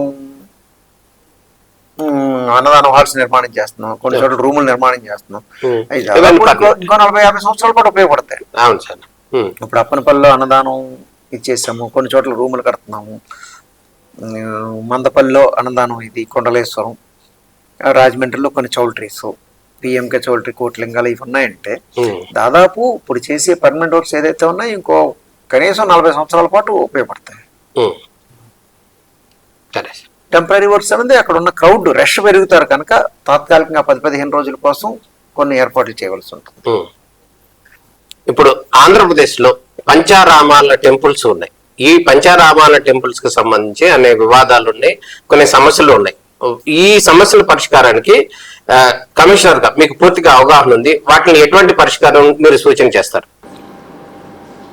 దీంట్లో 3 రకాలు అనుకోవచ్చు అండి పంచారామాలు. ఎందుకంటే పంచారామాలు అనేది చాలా టైం ఇమ్మెమోరియల్, చాలా శతాబ్దాల చరిత్ర కలిగిన పరిష్కారం సమస్య చేత ఏంటంటే కాలక్రమేణా కొంచెం వైదికంగా వేరే ఎవరెవరు ప్రతిపాదన చేయటం, వాటిని ప్రాక్టీస్లో తీసుకురావడం ఇలాంటి వాటి మీద తరచుగా చర్చనీయాంశం అవుతున్నాయి. దీనికోసమే ఓన్లీ పంచారామాలని కాదు, ఎక్కడా కూడా ట్రెడిషన్ ఎట్టి పరిస్థితుల్లోనూ డివేట్ అవ్వకూడదు, వైదిక సాంప్రదాయాలు ఎక్కడా కూడా దారి మళ్ళకూడదు అన్న ఉద్దేశంతో ప్రభుత్వం ఏంటంటే 2024 సంవత్సరంలోనే ఒక జీవో ఇచ్చిందంటే ఏ టెంపుల్లో సాంప్రదాయం ఏ రకంగా నడవాలి అన్న దాంట్లో దేవాదాయ శాఖ అధికారులు ఎవరు కూడా ఇంటర్ఫియర్ అవ్వకూడదు. అక్కడున్న వైదికుల్లో సీనియర్లు ఎవరైతే ఉన్నారో వైదిక సిబ్బంది అంటే అర్చకులు కానీ వేదపారాయణదారులు కానీ వీళ్ళు వాళ్ళతో ఒక కమిటీ ఏర్పాటు చేసి ఆ కమిటీ నిర్ణయం తీసుకోవాలి. పూజలు సేవల విషయంలో కానీ ముహూర్తాల విషయంలో కానీ వేరే ఆలయానికి సంబంధించి ఏది ఎలా నడవాలి అనే విషయంలో పూర్తిగా వైదిక వర్గాలకే పూర్తి స్వతంత్రత ఇవ్వాలి. దేవాదాయ శాఖ అధికారులు ఎవరు కూడా దాంట్లో ఇంటర్ఫియర్ అవ్వద్దని ఖచ్చితంగా ఆదేశాలు ఇవ్వడం జరిగింది. దాంతో చాలా వరకు ఆ వారసత్వ సాంప్రదాయాలు ఆగమాలకి ఒక రక్షణ రావడం జరిగింది. రెండు ఏంటంటే ఈ పంచరామాలకు సంబంధించి కొన్ని డెవలప్మెంట్ వర్క్స్ కూడా కొన్ని సాంకేతికమైన ఇబ్బందులు ఉన్నాయి. ఎందుకంటే ద్రాక్షారాము, అదేవిధంగా సామర్లకోట ఈ టెంపుల్స్ ఉన్నాయంటే అవి ఆర్కియాలజీ పరిధిలో ఉన్నాయి, సెంట్రల్ ఆర్కియాలజీ పరిధిలో ఉన్నాయి కనుక కొన్ని సదుపాయాల కల్పనకి కొన్ని పనులు చేయాలన్నా కొంచెం వాళ్ళు అభ్యంతరం చెప్పడం జరుగుతుంది. దానికి ఏంటంటే వాళ్ళని రిక్వెస్ట్ పెట్టి వాళ్ళ అనుమతి తీసుకునే ముందుకు వెళ్ళవలసి ఉంటుంది. దానివల్ల కొంత సమయం ఇది జరుగుతుంది. అయితే ఇటీవల 1-2 టెంపుల్లో ఏంటంటే చిన్న చిన్న అసాంఘిక శక్తులు చిన్న ఇది చేయటం జరిగింది. ఒక చోట శివలింగం ఇది చేయటటువంటి వాటి విషయంలో పూర్తి రక్షణ చర్యలు చేపట్టడం జరిగిందని కంప్లీట్ హై రెజల్యూషన్ సీసీ కెమెరాలు పెట్టడం, కొంచెం అక్కడ ఉన్న గార్డుల్ని సంఖ్య పెంచడం, నైట్ టైం కూడా స్పెషల్ మానిటరింగ్ చేయటం, కంటిన్యూస్ అబ్జర్వేషను, అదేవిధంగా సీసీ కెమెరాలో అటు రెజల్యూషన్ అది పెంచుకొని కంప్లీట్ కవర్ అయ్యేలాగా అది చర్యలు తీసుకోవడం జరిగింది. ఈవోలను కూడా మేము అలర్ట్ చేస్తూ ఉన్నాం. Okay sir. ఓవరాల్గా అయితే ఒకటండి ప్రభుత్వం ఏంటంటే ఒకటి భక్తులకు సదుపాయాల కల్పన, 2 దేవాలయాల ఆగమ సాంప్రదాయాలకి ఎట్టి పరిస్థితుల్లోనూ చిన్న భంగం కానీ డీవియేషన్ కానీ లేకుండా ఉండడం కోసం కూడా పూర్తి శ్రద్ధ వహిస్తాం. ఓకే. ఇప్పుడు దేవాదాయ ధర్మాదాయ శాఖ హిందువుల భక్తుల మనోభావాలను కాపాడుతున్నాం, అదేవిధంగా గతంలో ఉన్నటువంటి ఆగమ శాస్త్రం చెప్పినటువంటి సూచనలు పాటిస్తున్నామని మనం దేవాదాయ శాఖ చెప్తున్నాం. ఓకే. అయితే ఇదే నేపథ్యంలో దేవాదాయ శాఖకు ఇప్పుడు హిందువుల నుంచి బయటకు వెళ్ళిపోయే వాళ్ళని, బయట మతాలకు వెళ్ళిపోయే వాళ్ళని కాపాడాల్సినటువంటి బాధ్యత ఉందా లేదా? ఇంకొక విషయం, ఇతర మతాలను తీసుకురావాల్సిన అవసరం అయితే లేదేమో కానీ హిందూ మతంలోకి ఒకవేళ, కానీ ఉన్న వాళ్ళని బయటకు వెళ్ళిపోతున్నారు, వాళ్ళని కూడా కాపాడుకోవాల్సినటువంటి అవసరము, వాళ్ళని రక్షించాల్సినటువంటి బాధ్యత కూడా మన దేవాదాయ ధర్మాదాయ శాఖ ఏమైనా ఉందంటారా సార్? తప్పనిసరిగా ఉంది. ఉందంట. అయితే దానికోసమే ఇప్పుడు తిరుమల తిరుపతి దేవస్థానం నుంచి గతంలో కొన్ని శ్రీవాణి ట్రస్ట్ నుంచి కొన్ని ఆలయ నిర్మాణాలు జరిగినాయి. ఇప్పుడైతే పెద్ద ఎత్తున 5,000 ఆలయ నిర్మాణాలకు శ్రీకారం చుట్టడం జరిగిందండి. సరే. రాష్ట్రంలో ఉన్న ప్రతి గ్రామంలో కూడా అక్కడ ఎక్కడైతే ఆలయాలు లేవో ఆ కాలనీలు కానీ మారుమూల ఏజెన్సీ ఏరియాలో కానీ ఎక్కడైనా హిందూ దేవాలయాలు ఎక్కడైతే లేవో అటు ప్రతి ఊర్లోనూ ప్రతి కాలనీలో అటువంటి ప్రతి ప్రదేశంలో కూడా దేవాలయం రావాలనే సంకల్పంతో తిరుమల తిరుపతి దేవస్థానం వారు 5,000 టెంపుల్స్ నిర్మాణానికి శ్రీకారం చుట్టడం, దానికోసం నిధులు కేటాయించడం జరిగింది. దానికి దేవాదాయ శాఖ ద్వారా ఎక్కడి నుంచి అప్లికేషన్స్ వచ్చినా అదేవిధంగా దేవాదాయ శాఖ సిబ్బంది వెళ్ళి కూడా ఫలానా గ్రామంలో ఆలయం లేదు లేదా ఒక కాలనీలో ఆలయం లేదు అంటే అటువంటి గుర్తించి అటువంటి ప్రతి చోట కూడా ఆలయం కేటాయించి తిరుమల తిరుపతి దేవస్థానం నిధులతో నిర్మాణం చేయడానికి సంకల్పించడం జరిగిందండి. ఆ ప్రాసెస్ జరుగుతుంది. ఇప్పటికి దాదాపు 1,250 టెంపుల్స్ వరకు శాంక్షన్స్ ఇవ్వడం జరిగింది. దాంట్లో 400 టెంపుల్స్ గ్రౌండ్ అయినాయి. మిగిలినవి కూడా అన్ని చోట్ల పూర్తి చేయడం జరుగుతుంది. ఇంకొకటి ఏంటంటే భక్తులకి అందుబాటులో ఉండేలాగా సేవలు అందుబాటులో ఉండేలా దీన్ని చేయడం, ఎక్కడి నుంచైనా ఎవరైనా బుక్ చేసుకునేలా ఆన్లైన్ సేవలను పెద్ద ఎత్తున అందుబాటులో తీసుకురావడం జరిగింది.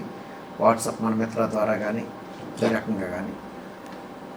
అదేవిధంగా ఎవరికి దేవాలయాలు ప్రవేశం దగ్గరలో యాక్సెస్ ఉండాలి టెంపుల్కి అన్న ఉద్దేశంతో ఈ శ్రీవాణి టెంపుల్స్ ద్వారా ప్రయత్నం చేయడం జరుగుతుంది. దాంతోపాటు ప్రధాన దేవాలయాల నుంచి రథాలు ఇదివరకే తయారు చేసుకోవడం జరిగిందండి. గతంలో కొంత గ్యాప్ వచ్చింది. ఇప్పుడు వాటిని కూడా మారుమూల పల్లెలకు వెళ్ళి అక్కడ సామూహిక కళ్యాణాలు కానీ సామూహిక వ్రతాలు కానీ సామూహిక కుంకుమ పూజలు ఇటువంటివన్నీ చేయడానికి కూడా ఏర్పాట్లు చేస్తూ ఉన్నాం. దానికోసం ఈ ఊరికి కూడా సూచనలు జారీ చేయడం జరిగింది. ఇప్పుడు మొన్న పెద్ద వివాదం జరిగింది సార్ ఆంధ్రప్రదేశ్లో. ఇక్కడ పర్టికులర్గా నేను మీతో మాట్లాడేది హిందువులు క్రిస్టియన్లు అనే వర్షన్ కాకపోయినప్పటికి కూడా దాంట్లో మనకి సంబంధం ఉంది కాబట్టి ఎక్కడైతే హుండీ ఎమ్మెల్యే ఉన్నటువంటి త్రిపుల రఘురామకృష్ణరాజుకు సంబంధించిన ఆకువీటిలో ఉన్న ఒక టెంపుల్ ఉంది. ఆ టెంపుల్లో రామాలయం ఉంది కాబట్టి మేము రామాలయం కడతామని చెప్పి ఆయన వెళ్ళి అదంతా ఏర్పాట్లు చేశారు. దానికి సంబంధించిన నిర్మాణానికి ముందుకెళ్ళారు. ఈ నేపథ్యంలో మరి కొంతమంది వచ్చి అసలు ఇక్కడ దేవాలయమే లేదు, చర్చ్ ఉంది కాబట్టి అని చెప్పి వారు ఇంకోళ్ళు న్యాయస్థానానికి వెళ్ళటం, లేకపోతే వీళ్ళు కొట్లాడుకోవటం, గొడవలు జరగటం అవన్నీ జరిగిన సందర్భంలో కూడా దేవాదాయ శాఖ ఇది ఈ టెంపుల్ మాది అనేటటువంటి అనౌన్స్మెంట్ ఎందుకు చేయలేదు సార్? ఇటువంటి వివాదాలు ఎందుకు కారణం అవుతుంది అనుకోవచ్చు? అంటే అక్కడ ప్రస్తుతం దేవాలయం ఎగ్జిస్టెన్స్లో లేదండి. ఓకే. ఇప్పుడు దేవాలయం అక్కడ స్పాట్లో ఉంటే ఖచ్చితంగా మేము ఫిజికల్గా లేదు, పేపర్ మీద ఉంది. ఓకే. అక్కడ టెంపుల్ గతంలో ఉండేది అని స్థానిక ప్రజలు చేశారు. కానీ అతి తక్కువ సమయంలోనే అది న్యాయస్థానాల పరిధిలోకి వెళ్ళిపోయింది. Okay sir. సబ్జూడిస్ కనుక అది అయ్యేదాకా మేము ఏమి కల్పించిన స్టెప్స్ తీసుకునే పరిస్థితి ఉంది. ప్రధానంగా దేవాదాయ శాఖ వేటికంటే ఉనికిలో ఉన్న దేవాలయాలు పరిరక్షణ మేము దీంట్లో తీసుకుంటాం. అక్కడ ఏంటంటే నిజం ఏదైనప్పుడు ఏది వాస్తవం అన్న విషయమే దేవాలయం నా న్యాయస్థానాల పరిశీలనలోకి వెళ్ళింది. Okay sir. కనుక ఆ పరిస్థితుల్లో మేము ఒక నిర్ణయానికి వచ్చి ముందుకెళ్ళటం అన్నది సాంకేతికంగా అంటే కాదన్నట్లేదు సార్. ఇప్పుడు అక్కడ వ్యక్తిగతంగా నేనేం చెప్పట్లేదు, లేదా మతాల గురించి చెప్పట్లేదు. కాకపోతే వేరే వాళ్ళు వచ్చి ఈ చర్చి మాది అని చెప్తున్నప్పుడు దేవాదాయ సంబంధించినటువంటి అధికారి కానీ ఎవరో కూడా ఇది మాది అని బయటకు ఎందుకు చెప్పట్లేదు? ఈ వివాదానికి మరింత పెరిగే అవకాశం ఉంది కదా సార్. అది అక్కడ స్టాప్ చేయకుండా మళ్ళీ న్యాయస్థానాలకు వెళ్ళిపోయింది పరిస్థితి. అంటే యాక్చువల్గా మేము కల్పించుకోవాలి అంటే కొంచెం నిజ నిర్ధారణ అనేది ఒకటి జరగాలి. అదే సార్. ఆ నిజ నిర్ధారణ అనేది పూర్తి స్థాయిలో జరగకముందే ఈ అంశం మొత్తం న్యాయస్థానాల పరిధిలోకి వెళ్ళింది. ఆ నిజ నిర్ధారణలోకి న్యాయస్థానాలు వెళ్ళిన తర్వాత ఇంకెవరం కూడా న్యాయస్థానాలు స్పష్టమైన ఆదేశాలు వచ్చిన తర్వాత కానీ మధ్యలో కలుగ చేసుకునే పరిస్థితి ఉండదు సార్. Okay sir. ఇంకొకటి విషయం సార్, దేవాదాయ ధర్మాదాయ శాఖ పుష్కరాలకు సంబంధించి భారీగా చేయాలంటుంది, కుంభమేళ తరహాలో చేయాలని చెప్పి ఆంధ్రప్రదేశ్ ముఖ్యమంత్రి చంద్రబాబు నాయుడు గారు, పవన్ కళ్యాణ్ గారు, మన మంత్రి గారు ఆనవ రామనారాయణ రెడ్డి గారు మీరందరూ కూడా చాలా ప్రయత్నం చేస్తున్నారు. మన ప్రిన్సిపల్ సెక్రటరీ మన సీఎంఓ ప్రద్యుమ్న గారు కానీ లేకపోతే మన మీరు కానీ చాలామంది గట్టిగా ప్రయత్నం చేస్తున్నారు. అయితే సంతోషం. అయితే ఒక విషయం ఏంటంటే గతంలో దేవాదాయ ధర్మాదాయ శాఖ 30,000 మంది ఎంప్లాయీస్ ఉండేవాళ్ళు. ప్రజెంట్ వాళ్ళు 3,000 స్థాయికి పడిపోయారు. పూర్తి స్థాయి ఎంప్లాయీస్ అనేవాళ్ళు దేవాదాయ ధర్మాదాయ శాఖలో లేరు. ఆ టెంపుల్స్ నిర్వహణ కానీ ఇవి కానీ బయట ఎంప్లాయీస్ అంటే పొరుగు సేవలు వాడుకుని వాళ్ళతో మనం ఏదో తాత్కాలిక సేవలు ఉపయోగించుకుంటున్నాం. ఈ నేపథ్యంలో మనకంటూ స్ట్రెంత్ పెరగాల్సినటువంటి అవసరం ఉందా లేదా, ఇంకోటి ఆ ఎంప్లాయీస్ని మళ్ళీ ఫుల్ ఫ్లెడ్జ్డ్గా తీసుకునే ప్రయత్నాలు ఏమైనా జరుగుతున్నాయి సార్? ఇప్పుడు మీరు చెప్పిన 30,000 సిబ్బంది, కొంతమంది వైదిక సిబ్బంది, కొంతమంది ఏమో పరిపాలనా సిబ్బంది. ఓవరాల్గా వైదిక సిబ్బంది సంఖ్య అనేది అంత తగ్గుదల లేదు. దాదాపు 300 వరకు ఖాళీలు మేము గుర్తించింది అర్చకులు, వేద పండితులు, పరిచారకులు. దానికి ప్రభుత్వానికి అన్నీ కూడా రిక్రూట్మెంట్ కోసం ఫిల్ చేసుకోవడం కోసం రాసాము. సెలక్షన్ ప్రాసెస్లో గవర్నమెంట్ పర్మిషన్ వచ్చింది, దాని ప్రకారం నోటిఫికేషన్ ఇచ్చాము. ఆ సెలక్షన్ ప్రాసెస్, ఆ పరీక్షల నిర్వహణకి ఏర్పాట్లు జరుగుతూ ఉన్నాయి. అది త్వరలో ఒక నెల 2 నెలలు ప్రారంభం, నెక్స్ట్ వీక్ ప్రారంభం అవుతుంది. ఆ ప్రక్రియ ముగియడానికి 2 నెలలు పడుతుంది. సెలక్షన్ ప్రాసెస్ ద్వారా వైదికపరమైన ఖాళీలన్నీ కూడా పూర్తి చేస్తున్నాం. అదేవిధంగా మీరు చెప్పినట్టుగా ఈ అడ్మినిస్ట్రేటివ్ స్టాఫ్కి సంబంధించిన వేకెన్సీస్ ఏవైతే ఉన్నాయో వాటిని కూడా భర్తీ చేసుకోవడం కోసం గవర్నమెంట్కి రాసాము. అది ప్రభుత్వ స్థాయిలో పరిశీలనలో ఉంది. అక్కడ అవసరం పెరిగినాయి. కొన్ని సేవల్ని కొన్ని సర్వీసెస్ని అవుట్సోర్స్ చేయడం జరిగింది. ప్రధానంగా సెక్యూరిటీ, గతంలో వాచ్మెన్లో వీళ్ళు ఉండేవారు, అది సెక్యూరిటీ గార్డ్స్ని పెట్టుకోవడం జరిగింది. అక్కడ ఖచ్చితంగా చాలా గణనీయమైన సంఖ్యలో స్టాఫ్ను పెంచుకోవడం జరిగింది. కాదు వర్క్ అవుట్సోర్సింగ్ సెక్యూరిటీ సర్వీసెస్. అదేవిధంగా శానిటేషన్ సర్వీసెస్ కూడా చాలా వరకు ఆ సిబ్బంది 10 రెట్లు పెరిగారు. ఒక 10 వర్షాలతో పోల్చుకుంటే చాలా రెట్లు పెరిగారు. ఎందుకంటే పబ్లిక్ పెరిగారు, డివోటీస్ నెంబర్ పెరిగింది, అవసరాలు పెరిగింది కనుక అక్కడ కూడా గణనీయ సంఖ్యలో సిబ్బందిని పెంచుకోవడం జరిగింది. శానిటేషన్ కానీ సెక్యూరిటీ కానీ. అది కాకుండా క్లరికల్ క్యాడర్లో కూడా చాలా చోట్ల అవుట్సోర్సింగ్, అవసరాన్ని బట్టి అవుట్సోర్సింగ్ ఇచ్చేసుకోవడం జరిగింది. మెయిన్ ప్రధానమైన భూమిక వహించే సిబ్బంది ఎవరైతే ఉన్నారో వాటిని ఫిల్ చేసుకోవడం కోసం అనుమతి కోసం ఇప్పుడు 2nd గ్రేడో 3rd గ్రేడో లేకపోతే ఎవరైతే ఉన్నారో వీళ్ళు డీసీఎల్ కావచ్చు, వీళ్ళందరూ కూడా అన్ని ఒక్కొక్కరికి 5 టెంపుల్స్ 10 టెంపుల్స్ అట్లా ఉన్నాయి. వాళ్ళని కూడా ఫిల్ చేసుకోవాల్సినటువంటి అవసరం ఉందంటారా? అదేవిధంగా రెండోది, ఎవరైతే పోస్టులు ఖాళీ ఉన్నాయో వాటిని కూడా రిక్రూట్ చేసుకోవడం లేకపోతే ప్రమోషన్ చేసుకోవడం, దీనికి సంబంధించి లేకపోతే ఉత్తర్వులు తీసుకోవడమా? ఆ ప్రక్రియ జరుగుతుందని మీరు చెప్పినట్టు deputy commissioner cadre, assistant commissioner cadre ఉద్యోగాన్ని అంటే వాళ్ళు అధికార స్థాయిలో కదా కొంచెం ఇంపార్టెంట్ రోల్ ఉంటుంది వాళ్ళకి. వాటి కోసం గతంలో ప్రభుత్వానికి రాయటం జరిగింది. ఇటీవల కాలంలోని ప్రభుత్వం నుంచి పర్మిషన్ కూడా వచ్చింది. దాని మీద ఏపీఎస్సీకి రాశాము. సెలక్షన్ ప్రాసెస్ టేకప్ చేసి డిప్యూటీ కమిషనర్స్, అసిస్టెంట్ కమిషనర్స్, అదేవిధంగా గ్రేడ్ 3 ఎగ్జిక్యూటివ్ ఆఫీసర్స్ కూడా కొంచెం దానికి కూడా సర్వీస్ కమిషన్ ద్వారా సెలక్షన్ తీసుకోవడం, దానికి కూడా ప్రభుత్వానికి ప్రతిపాదన పంపాం. అది ప్రభుత్వ పరిశీలనలో ఉంది, త్వరలో వస్తుందని ఆశిస్తున్నాం. అన్నీ కూడా ఇప్పుడు ప్రమోషన్స్ దాదాపు 150 వరకు ప్రమోషన్లు ఇవ్వడం జరిగిందండి. ప్రమోషన్లు ఇచ్చే అవకాశం ఎక్కడైతే ఉందో అవన్నీ కూడా ప్రమోషన్లు పూర్తి చేసాం.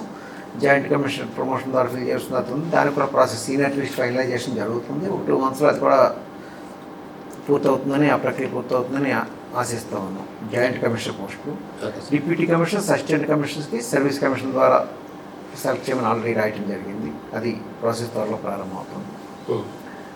కింద స్థాయి ఎగ్జిక్యూటివ్ ఆఫీసర్స్ గ్రేడ్ 3 ఏవైతే ఉన్నాయో దానికి ప్రభుత్వం నుంచి పర్మిషన్ రావాల్సి ఉంది.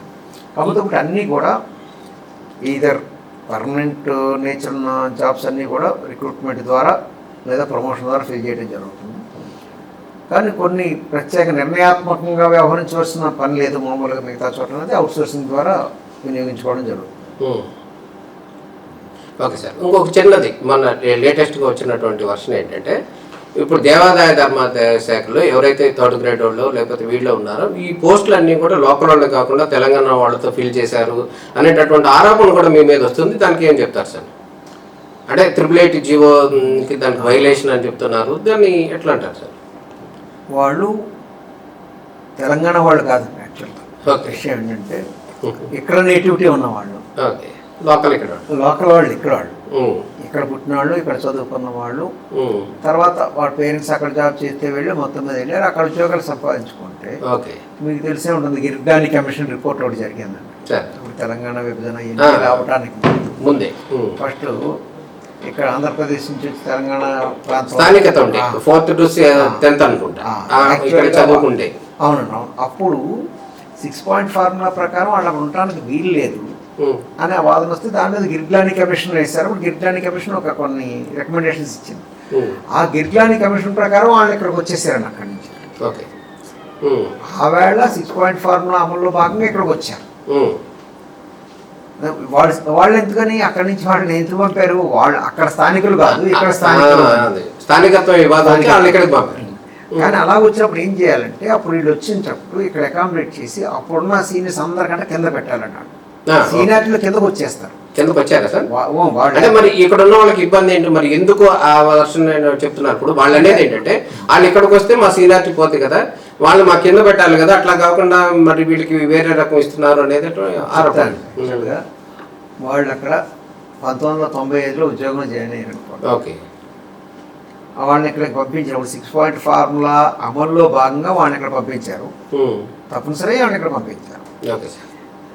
ఇక్కడికి వచ్చినప్పుడు వాళ్ళు సపోజ్ 2000 సంవత్సరాలు వచ్చారనుకోండి, అక్కడ 95లో జాయిన్ అప్పటి నుంచి వాళ్ళు సీనియర్ని పరిగణలోకి తీసుకోవాలి. 5 years 2000 నుంచే పరిగణలోకి తీసుకోవడం జరిగింది. ఎప్పుడైతే కమిషన్ ఇక్కడికి వచ్చిన రోజు నుంచి అప్పటికి 100 మంది జూనియర్ అసిస్టెంట్లు ఉన్నారనుకోండి, వాళ్ళందరి కింద పెట్టడం జరిగింది. 101, 102 వచ్చారు. అయితే వీళ్ళు వచ్చిన తర్వాత ఉద్యోగంలో జాయిన్ అయ్యి ఉంటారు కదా, వీళ్ళు లేకపోతే మేము ముందు ఉండేవాళ్ళం కదా అంటే వాళ్ళ ఓకే, వాళ్ళ వాదన ఒకటి కరెక్టే, కానీ జరగటం మటుకి స్ట్రిక్ట్లీ యాజ్ పర్ రూల్స్ ప్రకారమే చేయడం జరిగింది. రూల్స్ ప్రకారం చేయడం తప్ప మాకు వేరే అమలుపరచవలసిందే. అంటే వాళ్ళని వాళ్ళు ఎక్కడ న్యాయం వాళ్ళకి వాళ్ళు అక్కడి నుంచి 6 పాయింట్ మీరు ఆంధ్ర ఇక్కడ తెలంగాణ కాదు, మీకు ఇక్కడ స్థానికత లేదు, అక్కడ స్థానికత ఉందని అక్కడి నుంచి ఎక్కడికి పంపించేశారు. మరి ఎక్కడా కాకుండా ఎక్కడా పెట్టకూడదంటే ఎలా అండి? కాకపోతే నాకు ఇంకొంచెం ముందుగా అడ్వాంటేజ్ ఉంటే బాగుండేది, అడ్వాంటేజ్ పోయింది అన్నది వాస్తవమే. బట్ వాళ్ళకి కూడా ఏదో ప్లేస్ కల్పించాలి కదా, పూర్తిగా నిబంధనల ప్రకారమే చేయడం జరిగింది. వాళ్ళు ఇక్కడ ఎప్పుడైతే వచ్చారో అప్పుడు వాళ్ళు వచ్చిన రోజున మొత్తం లిస్టులో బాటంలో పెట్టడం జరిగింది. అది గతంలో ఇప్పుడు జరిగిందండి. ఇప్పుడు వాళ్ళకి అపాయింట్మెంట్ బై ట్రాన్స్ఫర్గా ఈవో ఇచ్చాం. టెంపుల్ ఎంప్లాయీస్ వీళ్ళ నుంచి అపాయింట్మెంట్ ట్రాన్స్ఫర్ ఈవో ఇవ్వటం, గత ఈవోలో ప్రమోషన్ ఇవ్వటం, ఇది పరిస్థితి వాళ్ళని కన్సిడర్ చేయవలసిన వాళ్ళ ముందున్న వాళ్ళందరూ అయిపోయిన తర్వాత వాళ్ళు కన్సిడరేషన్లోకి వచ్చారు, జోన్ ఆఫ్ కన్సిడరేషన్. అప్పుడు వాళ్ళని కన్సిడర్ చేసి ఉండవలసింది కాదు అనేది వీళ్ళు కొంతమంది ఏమంటారంటే టెంపుల్ యూనిట్ వాళ్ళకేం జిల్లా యూనిట్ దీని మూలంగా కొంత యాక్చువల్గా ఉంటాండి. రూల్ నుంచి డీవియేట్ అయ్యి ఉంటే ఖచ్చితంగా వాళ్ళ వాదంతో మాకు రిటర్న్గా పెట్టవచ్చు. వీళ్ళెవరో రిటర్న్గా పెట్టరు. రిటర్న్గా పెడితే మేము పూర్తి రూల్ బేస్డ్ ఆన్సర్ మేము ఇచ్చి ఉండేవాడు. వాళ్ళు ఎక్కడైనా అలా మాట్లాడతాం తప్ప రిటర్న్గా మాకు రిప్రజెంటేషన్ పెట్టింది. రిటర్న్గా రిప్రజెంటేషన్ పెడితే రూల్ ప్రకారం మళ్ళీ నిజంగా కూడా మళ్ళీ ఒకసారి పరిశీలించి దాని ప్రకారం వాళ్ళకి సమాధానం ఇవ్వడం జరుగుతుంది. ఒకటి ఇప్పుడు ఇంకోటండి, దాని మీద అప్పీల్స్ కూడా ఉంటాయి. సపోజ్ కమిషనర్ మీద గవర్నమెంట్లో అప్పీల్ ఫైల్ చేసుకోవచ్చు, అక్కడ పరిశీలన జరుగుతుంది. కానీ అటువంటిది ఎవరు కూడా అప్పీల్ ఫైల్ చేయడం కానీ ఇది కానీ ఎవరు చేయలేదు.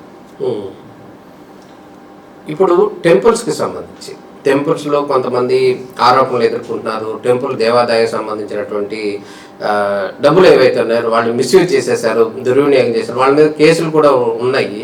వారి మీద చర్యలు తీసుకోవడంలో కానీ లేకపోతే కానీ కొంత మీరు జాప్యం చేస్తున్నారు అనేది అంటున్నారు. ఈ స్టాండింగ్ కౌన్సిల్ ఏదైతే ఉందో అది కూడా సక్రమంగా పనిచేయట్లేదు అనేది ఆ టెంపుల్స్కి సంబంధించి ఆ వాదనలు వినిపించే దాంట్లో కూడా పూర్తిగా సక్సెస్ అవ్వట్లేదు అంటున్నారు సార్. కోర్టు నిర్ణయాలకు సంబంధించి నేను చేయలేం, కోర్టు ఏం చెప్తే అది దాన్ని మనం ఫాలో అవ్వాలి. అయితే మీరు చెప్పిన ఈ క్రమశిక్షణ ఉల్లంఘన కానీ మిస్అప్రాప్రియేషన్ కానీ ఏవైతే ఉన్నాయో గతంలో చాలా కాలం పెండింగ్లో ఉండిపోయినాయి అన్నీ చాలా స్పీడ్గా మూవ్ చేస్తూ ఉన్నాం. కాకపోతే సిస్టమ్ అంతా ఫాలో అవ్వాలి, సీసీ రూల్స్ ఫాలో అవ్వాలి, ప్రొసీజర్ ఫాలో అవ్వాలి. కానీ ప్రతిదీ వీలైనంత త్వరగా ముగింపు చేయటానికి, ఎంక్వైరీ ఉంటే ఎంక్వైరీ కంప్లీట్ చేయడానికి ఇదైతే గతంలో ఎప్పుడూ లేనంత చురుగ్గా డిస్పోజల్ చేస్తూ ఉన్నాం. బిజినెస్ కేసులు, డిస్ప్లినరీ కేసెస్ ఏవైతే ఉన్నాయో డిస్ప్లినరీ కేసులు అన్నీ కూడా పక్కన పడిపోయిన అన్నింటినీ కూడా మూవ్ చేయడం జరిగింది. అదేవిధంగా చర్యలు తీసుకోవడం కూడా అదేవిధంగా జరుగుతుంది. కొన్ని ఎందుకు వస్తున్నాయంటే మానిటరింగ్ పెరిగిందని అనేక కారణాలు. మేము పెట్టేది కొంత అయితే ఎఫర్ట్ కొంత అయితే మీడియా ద్వారానో ఇంకో రకంగానో ఇప్పుడు సోషల్ మీడియా రావడం ఎన్నింటి ద్వారా తప్పులు గతంలో జరిగిన బయటికి రాని తప్పులు ఇప్పుడు వేగంగా బయటకు వస్తున్నాయి. బయటకు వస్తున్న ప్రతి దాని మీద మేము చర్యలు అయితే తీసుకుంటున్నాం. కాకపోతే ఏంటంటే మేము మంచి ఎట్లాగా వస్తుంది, చెడు అట్లాగా. నిజం ఇది అని నేను నిర్ధారించేసిన అంతటా నేను యాక్షన్ తీసుకోవడానికి వీలు కాదు. నిబంధనల ప్రకారం అక్కడ ఉన్న సిసిఐ రూల్స్ ప్రకారం ఆ ప్రొసీజర్ అంతా ఫాలో అవ్వాల్సిందే. Okay sir. ముందు తప్పు దొరికినప్పుడు ఆ తప్పు మీద ముందు ఛార్జెస్ ఫ్రేమ్ చేయాలి, వాళ్ళు కమ్యూనికేట్ చేయాలి, వాళ్ళు ఎక్స్ప్లెనేషన్ తీసుకోవాలి, ఎక్స్ప్లెనేషన్ వచ్చిన తర్వాత ఎంక్వైరీ ఆఫీసర్ వేయాలి. Rule follow.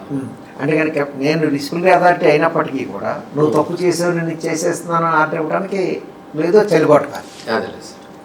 ఇంకొకటి ఏంటంటే మనం తీసుకున్న చర్యలు న్యాయస్థానంలో నిలబడాలి అంటే మనం పకడ్బందీగా ఈ ప్రొసీజర్ ఫాలో అవ్వాలి, అంతా కూడా సిస్టమ్ ప్రకారం వెళ్ళాలి. Okay sir. జనరల్గా ఏంటంటే తప్పు జరిగింది, తప్పు బయటకు వచ్చింది, సో అటు మీడియా కానీ ఇటు సొసైటీ లోకల్ గవర్నమెంట్ భక్తులు కానీ ఇమీడియట్ చర్యలు అనేది ఎక్స్పెక్ట్ చేస్తారు సహజం.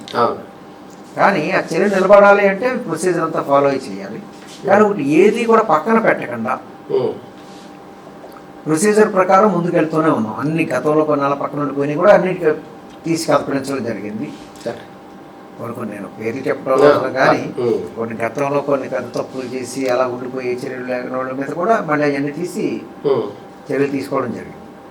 ఎక్కడ ఒకటండి ఇప్పుడు పరిస్థితుల్లో తప్పు చేసి తప్పించుకోవడం అనేది జరగదు. కొంచెం సమయం పట్టవచ్చు. సమయం పడదు కూడా మేము ప్రొసీజర్ నేను బైపాస్ చేసి వెళ్తే ఖచ్చితంగా వాళ్ళకి అది అడ్వాంటేజ్ అయిపోతుంది అన్నమాట. పర్మనెంట్గా తాత్కాలికంగా ఇబ్బంది పెట్టగలవచ్చు నేను ప్రొసీజర్ బైపాస్ చేసి వెళ్తే. కానీ నిలబడదు. ఎగ్జాంపుల్ కనికరి శాంతి గారి విషయం అనుకోవచ్చా? చట్టం తన్మంతరం చేసుకుంటుందండి పేరు జరిగిందండి. అది కూడా పర్టికులర్ కేసులో కూడా ఓకే తాత్కాలికంగా సెట్ బ్యాక్ కొంత ఉంది, బట్ దాంట్లో కూడా ఏదో తప్పించుకుని ఎస్కేప్ అయ్యే అవకాశం తప్పు అన్నది ద్రోవపడితే తప్పిన ఎస్కేప్ అయ్యే అవకాశం ఉండదు షార్ట్ టర్మ్ అయినా లాంగ్ టర్మ్. ఓకే. అంటే ఒకటే సార్, ఏమనేది లేదు.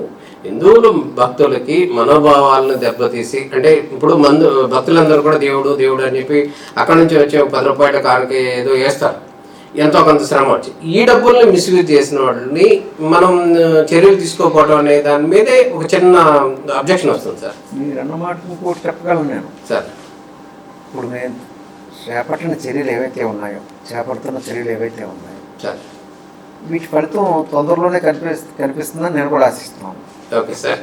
అంటే ఓపెన్గా మాకు డిపార్ట్మెంటల్ ఫీడ్బ్యాక్ కానీ కొంచెం బయట నుంచి కూడా ఏంటంటే కొంచెం డిసిప్లిన్ పెరిగింది గతంలో కంటే అన్న ఫీడ్బ్యాకే వస్తుంది యాక్చువల్గా. అడ్డుగోలుగా విచ్చలవిడిగా చేయటానికి ఇప్పుడు గతంలో చేసిన బయటపడి ఈవాడు బయటపడినా వేరే, కానీ ఇప్పుడు ఉద్యోగుల ప్రవర్తనలో కానీ ఇది కానీ క్రమశిక్షణ పెరిగింది అన్నదే మాకు ఫీడ్బ్యాక్ వస్తూ ఉంది. కాకపోతే మీరన్న తప్పులకి ఆ చర్యలు ఇవి అంటే త్వరలోనే 1 by 1 ఆ చర్యలు బయటకు కనిపిస్తాయి. Okay sir. ఇంకొకటి సార్ చివరిగా మనం ఇప్పుడు మన చారిత్రక ప్రాధాన్యత ఉన్నటువంటి మన ప్రాంతంలో కావచ్చు, ఆంధ్రాలో నలుమూలలు ఉన్న ప్రాంతాల్లో చారిత్రక ప్రాధాన్యత ఉన్నటువంటి టెంపుల్స్ చాలా ఉన్నాయి. అవి స్థానికంగా చాలా ప్రాముఖ్యత చెందినవి. కానీ దేవాదాయ శాఖ దృష్టిలో అవి చిన్న టెంపుల్స్ లాగా ఉంది. అంటే ఈ టెంపుల్స్కి సంబంధించినటువంటి ప్రాధాన్యత కూడా, అదేవిధంగా దానికి సంబంధించినటువంటి ప్రమోషన్ కూడా, ఈ టెంపుల్స్ యొక్క ప్రాధాన్యతను వివరిస్తూ సోషల్ మీడియాలో కానీ ఇంకో దాంట్లో కానీ దేవాదాయ శాఖ కూడా పట్టించుకుంటే, అంటే ఆ టెంపుల్స్ డెవలప్మెంట్కి సంబంధించి పట్టించుకుంటే బాగుంటుంది అనేటటువంటి ఒక అభిప్రాయం కూడా ప్రజల నుంచి ఏర్పడుతుంది చిన్న చిన్న చారిత్రక ప్రాధాన్యత ఉన్న టెంపుల్స్ విషయంలో. ఖచ్చితంగా మీరు చెప్పింది చాలా ప్రాధాన్యత కలిగిన అంశం. అయితే గతంలో కూడా కొన్నిటిని అలా ప్రత్యేకంగా శ్రద్ధ పెట్టి బయటికి తీసుకురావడం అండి, వాటికి తగిన ఎక్స్పోజర్ ఇవ్వడం జరిగింది. సపోజ్ ద్రాక్షారం, అది శతాబ్దాల చరిత్ర కలిగిన దివ్యక్షేత్రం. 1-2 దశాబ్దాలకు పూర్వం అంత పెద్దగా ప్రాచుర్యం లేని పరిస్థితిలోకి వెళ్ళింది. ఇప్పుడు గత 7-8 సంవత్సరాలుగా బాగా ఫోకస్లోకి వచ్చింది, భక్తుల సంఖ్య బాగా పెరిగింది. అదేవిధంగా సామర్లకోట, అరసవెల్లి కొన్ని ఉన్నాయండి. కాకపోతే మీరు చెప్పిన ఇంకా చాలా దేవాలయాలు, అతి కొద్ది దేవాలయాలు అలా ఫోకస్లోకి వచ్చినాయి. మీరు చెప్పినట్టుగా శ్రీకూర్మం, తిరుప్రాంతకం, ఇటువంటి టెంపుల్స్ అవి కూడా ఇంకోటి కాకలేశ్వర టెంపుల్ లేకపోతే నడవూరు టెంపుల్ ఇవన్నీ కూడా స్థానికంగా చాలా ప్రాధాన్యత. అంటే రామాయణం నుంచి చెప్పిన లేకపోతే శ్రీకృష్ణ అక్కడ కాకలేశ్వర స్వామి టెంపుల్ కానీ వీళ్ళందరూ కూడా శ్రీమద్ అందర భాగవతం రాసిన ఇవన్నీ కూడా చరిత్ర చెప్తున్నటువంటి టెంపుల్ ఆలయాలు ఇంకా చాలా ఉన్నాయి. దీని మీద ప్రత్యేకంగా ముఖ్యమంత్రి గారు కూడా ప్రత్యేకంగా చెప్పడం జరిగింది. టెంపుల్స్ ప్రాచుర్యం కల్పించడానికి తప్పనిసరిగా ఏం చేయాలో చర్యలు తీసుకుని డాక్యుమెంటేషన్ కానీ దాన్ని సోషల్ మీడియాను ఉపయోగించుకోవడం కానీ ఇవన్నీ చేయమని ముఖ్యమంత్రి గారు ప్రత్యేక నిర్దిష్టంగా చెప్పడం జరిగింది. మేము కూడా దాని విషయంలో ఒక ప్లాన్ చేస్తున్నాం. ఖచ్చితంగా అవసరాన్ని మీరు చెప్పిన అవసరాన్ని గుర్తించడం అయితే ఖచ్చితంగా జరిగింది దేవాదాయ శాఖ. ఖచ్చితంగా దానికి ఒక ప్లాన్ ఆఫ్ యాక్షన్ తోటి ఇటువంటి టెంపుల్స్ అన్నింటినీ ప్రత్యేకంగా గుర్తించి మేము వాటికి ప్రాచుర్యం కల్పించడం, అదేవిధంగా సౌకర్యాల కల్పన, ట్రాన్స్పోర్టేషన్ ఇవన్నీ కూడా మ్యాటర్స్ అన్నీ కూడా దానికి భక్తుల సంఖ్యను పెంచడంలో ఇవన్నీ అవసరం కూడా ఉంది. టూరిజం డిపార్ట్మెంట్తో కూడా కొంచెం కోఆర్డినేట్ చేసుకుంటున్నాం, వాళ్ళతో కూడా సంప్రదించడం జరిగింది. టూరిజం సర్క్యూట్స్ లాంటివి ప్లాన్ చేద్దాం ఇటువంటి టెంపుల్స్ ప్రత్యేకంగా. విశాఖపట్నం జిల్లాలో పంచదారణ, కృష్ణా జిల్లాలో శ్రీకాకుళేశ్వర స్వామి టెంపుల్, ప్రకాశం జిల్లాలో తిరుపరాంతకం, మార్కాపురం జిల్లా, ఇలాంటి చాలా అద్భుతమైన చరిత్రలు ఉన్నాయి. ఆధ్యాత్మికంగా కూడా చాలా ప్రాముఖ్యత ఉన్న క్షేత్రాలు ఉన్నాయండి. మేము లిస్ట్ అవుట్ చేసుకుంటూ టూరిజం డిపార్ట్మెంట్తో సంయుక్తంగా మేము ప్లాన్ చేసుకుని వాటిని ప్రాచుర్యంలో తీసుకురావడానికి, భక్తులు రాకన పెంచడానికి తప్పనిసరిగా చర్యలు తీసుకోవడం జరుగుతుంది. విషయంలో చాలా ప్రాధాన్యత కలిగిన మా ముఖ్య బాధ్యతల్లో అది కూడా ఒకటి. ఒకటి చేపడతాను ఫైనల్గా చెప్పండి సార్. దేవాదాయ శాఖలో అంచెలంచెలుగా పెరిగి ప్రజెంట్ కమిషనర్గా మీరు బాధ్యతలు నిర్వహిస్తున్నారు, దేవాదాయ శాఖ మొత్తానికి నిర్వహిస్తున్నారు, అదేవిధంగా ఎంప్లాయీస్ అందరికి కూడా మీరు బాస్. ఈ నేపథ్యంలో దేవాదాయ శాఖకు సంబంధించినటువంటి ఎంప్లాయీస్కి మీరు ఏం చెప్పదలుచుకున్నారు? ఇప్పటికే ఆల్మోస్ట్ 1 year అయిపోయింది. ఇంకా భవిష్యత్తులో కూడా ఎటువంటి సహాయం వారి నుంచే మీరు ఎక్స్పెక్ట్ చేస్తున్నారు? నేను ఇందాక మీకు ప్రారంభంలో చెప్పినట్టుగా గతంలో కంటే కూడా భక్తుల పట్ల మా సిబ్బంది శ్రద్ధ ఖచ్చితంగా పెంచగలిగాము. వీళ్ళు భక్తుల విషయంలో శ్రద్ధ చూపించడం, వాళ్ళని మనలుగా చూడటం, వాళ్ళకి ఇబ్బందులు రాకుండా చూసుకోవటం, దాని మీద ఖచ్చితంగా ఫోకస్ పెరిగింది. కాకపోతే ఇది ఒక 20% వరకు ఇంకా మెరుగుదల రావాల్సి ఉంది. ఒకటే నేను ప్రధానంగా ఇప్పుడు కాదు, నా కెరీర్ బిగినింగ్ నుంచి కూడా ఒకటే చెప్తాను. ఇప్పుడు భక్తులు భగవంతుని కొలవడానికి వస్తారు, మన డ్యూటీ ఏంటంటే భక్తులను కొలవటం. భగవంతుడు అందరితో పాటు మనకు భగవంతుడు, మన భక్తులను మీద ముందు ప్రధానంగా కేంద్రీకరించాలి. అది ఒకటి. 2, ఆగమ సాంప్రదాయాన్ని తుచ్చ తప్పకుండా కాపాడాలి. ఎక్కడైనా డీవియేషన్స్ ఉంటే గతంలో ఏముండేదో ఆ సాంప్రదాయాన్ని పునరుద్ధరించాలి. అదేవిధంగా టెంపుల్ స్ట్రక్చర్స్ విషయంలో కూడా ప్రత్యేకంగా నేను వ్యక్తిగతంగా నేను ఎక్కువ శ్రద్ధ పెడుతున్నది ఏంటంటే గతంలో అంటే కూడా ఎక్కువ శ్రద్ధ పెంచింది. టెంపుల్స్ బాగా హెరిటేజ్ టెంపుల్స్లో కూడా కొన్ని చోట్ల మోడర్న్ మెటీరియల్స్ వాడటం, స్టోన్ డ్రెస్సులు, స్టోన్ ఉన్న చోట పాలిష్డ్ టైల్స్, ఇటువంటి ఎక్కడ జరగకుండా వాటి మీద బాగా ఫోకస్ పెట్టడం జరిగిందని మా ఇంజనీరింగ్ అధికారులందరికీ కూడా ప్రత్యేకంగా 2-3 సార్లు సమావేశం నిర్వహించడం, డీటెయిల్డ్గా గైడ్లైన్స్ ఇవ్వడం జరిగింది. సర్క్యులర్స్ చాలా డీటెయిల్డ్గా దానికి కూడా ఒక SOP లాగా ఇచ్చాము. టెంపుల్ స్ట్రక్చర్ హెరిటేజ్ని ఎట్టి పరిస్థితుల్లోనూ ఇటువంటి డీవియేషన్స్ లేకుండా కాపాడటానికి కూడా చాలా ప్రాధాన్యత ఇస్తూ ఉన్నాం. మా స్టాఫ్ అందరికీ కూడా అది చెప్తాం. ఓకే సార్, ఫైనల్గా అందరూ సపోర్ట్తో మీరు ముందుకెళ్తూ ఉంటారు తప్పనిసరిగా అండి. అంటే ఎంప్లాయీస్ గత 2 సంవత్సరాలుగా కూడా అంటే ప్రభుత్వం దాని మీద ప్రత్యేకంగా ప్రాధాన్యత అంశంగా గుర్తించినందున భక్తుల సౌకర్యాల కల్పన, భక్తులకు ఏర్పాట్లు, భక్తులకు దర్శనం, సంతృప్తికరంగా దర్శనం ఏర్పాటు చేయడం కోసం నిరంతర కృషి జరుగుతూ ఉంది దేవాదాయ శాఖ నుంచి. దాంట్లో కొంత ఫలితం వచ్చింది. ఇంకా మరింత స్పష్టంగా ఫలితాలు కనిపించే రోజులు కూడా త్వరలో చూస్తారు అని నేను భావిస్తున్నాను. Thank you sir. భగవంతుడికి భక్తుడికి అనుసంధానం అయినది దేవాదాయ శాఖ. అందులో దేవాదాయ శాఖ కమిషనర్ పూర్తి స్థాయిలో భక్తులకి కూడా సేవలు అందిస్తామని చెప్తున్నారు. చాలా విషయాలన్నీ కూడా తెలియజేశారు. మా ద్వారా మీకు పూర్తి ధన్యవాదాలు. నమస్కారం. ధన్యవాదాలు.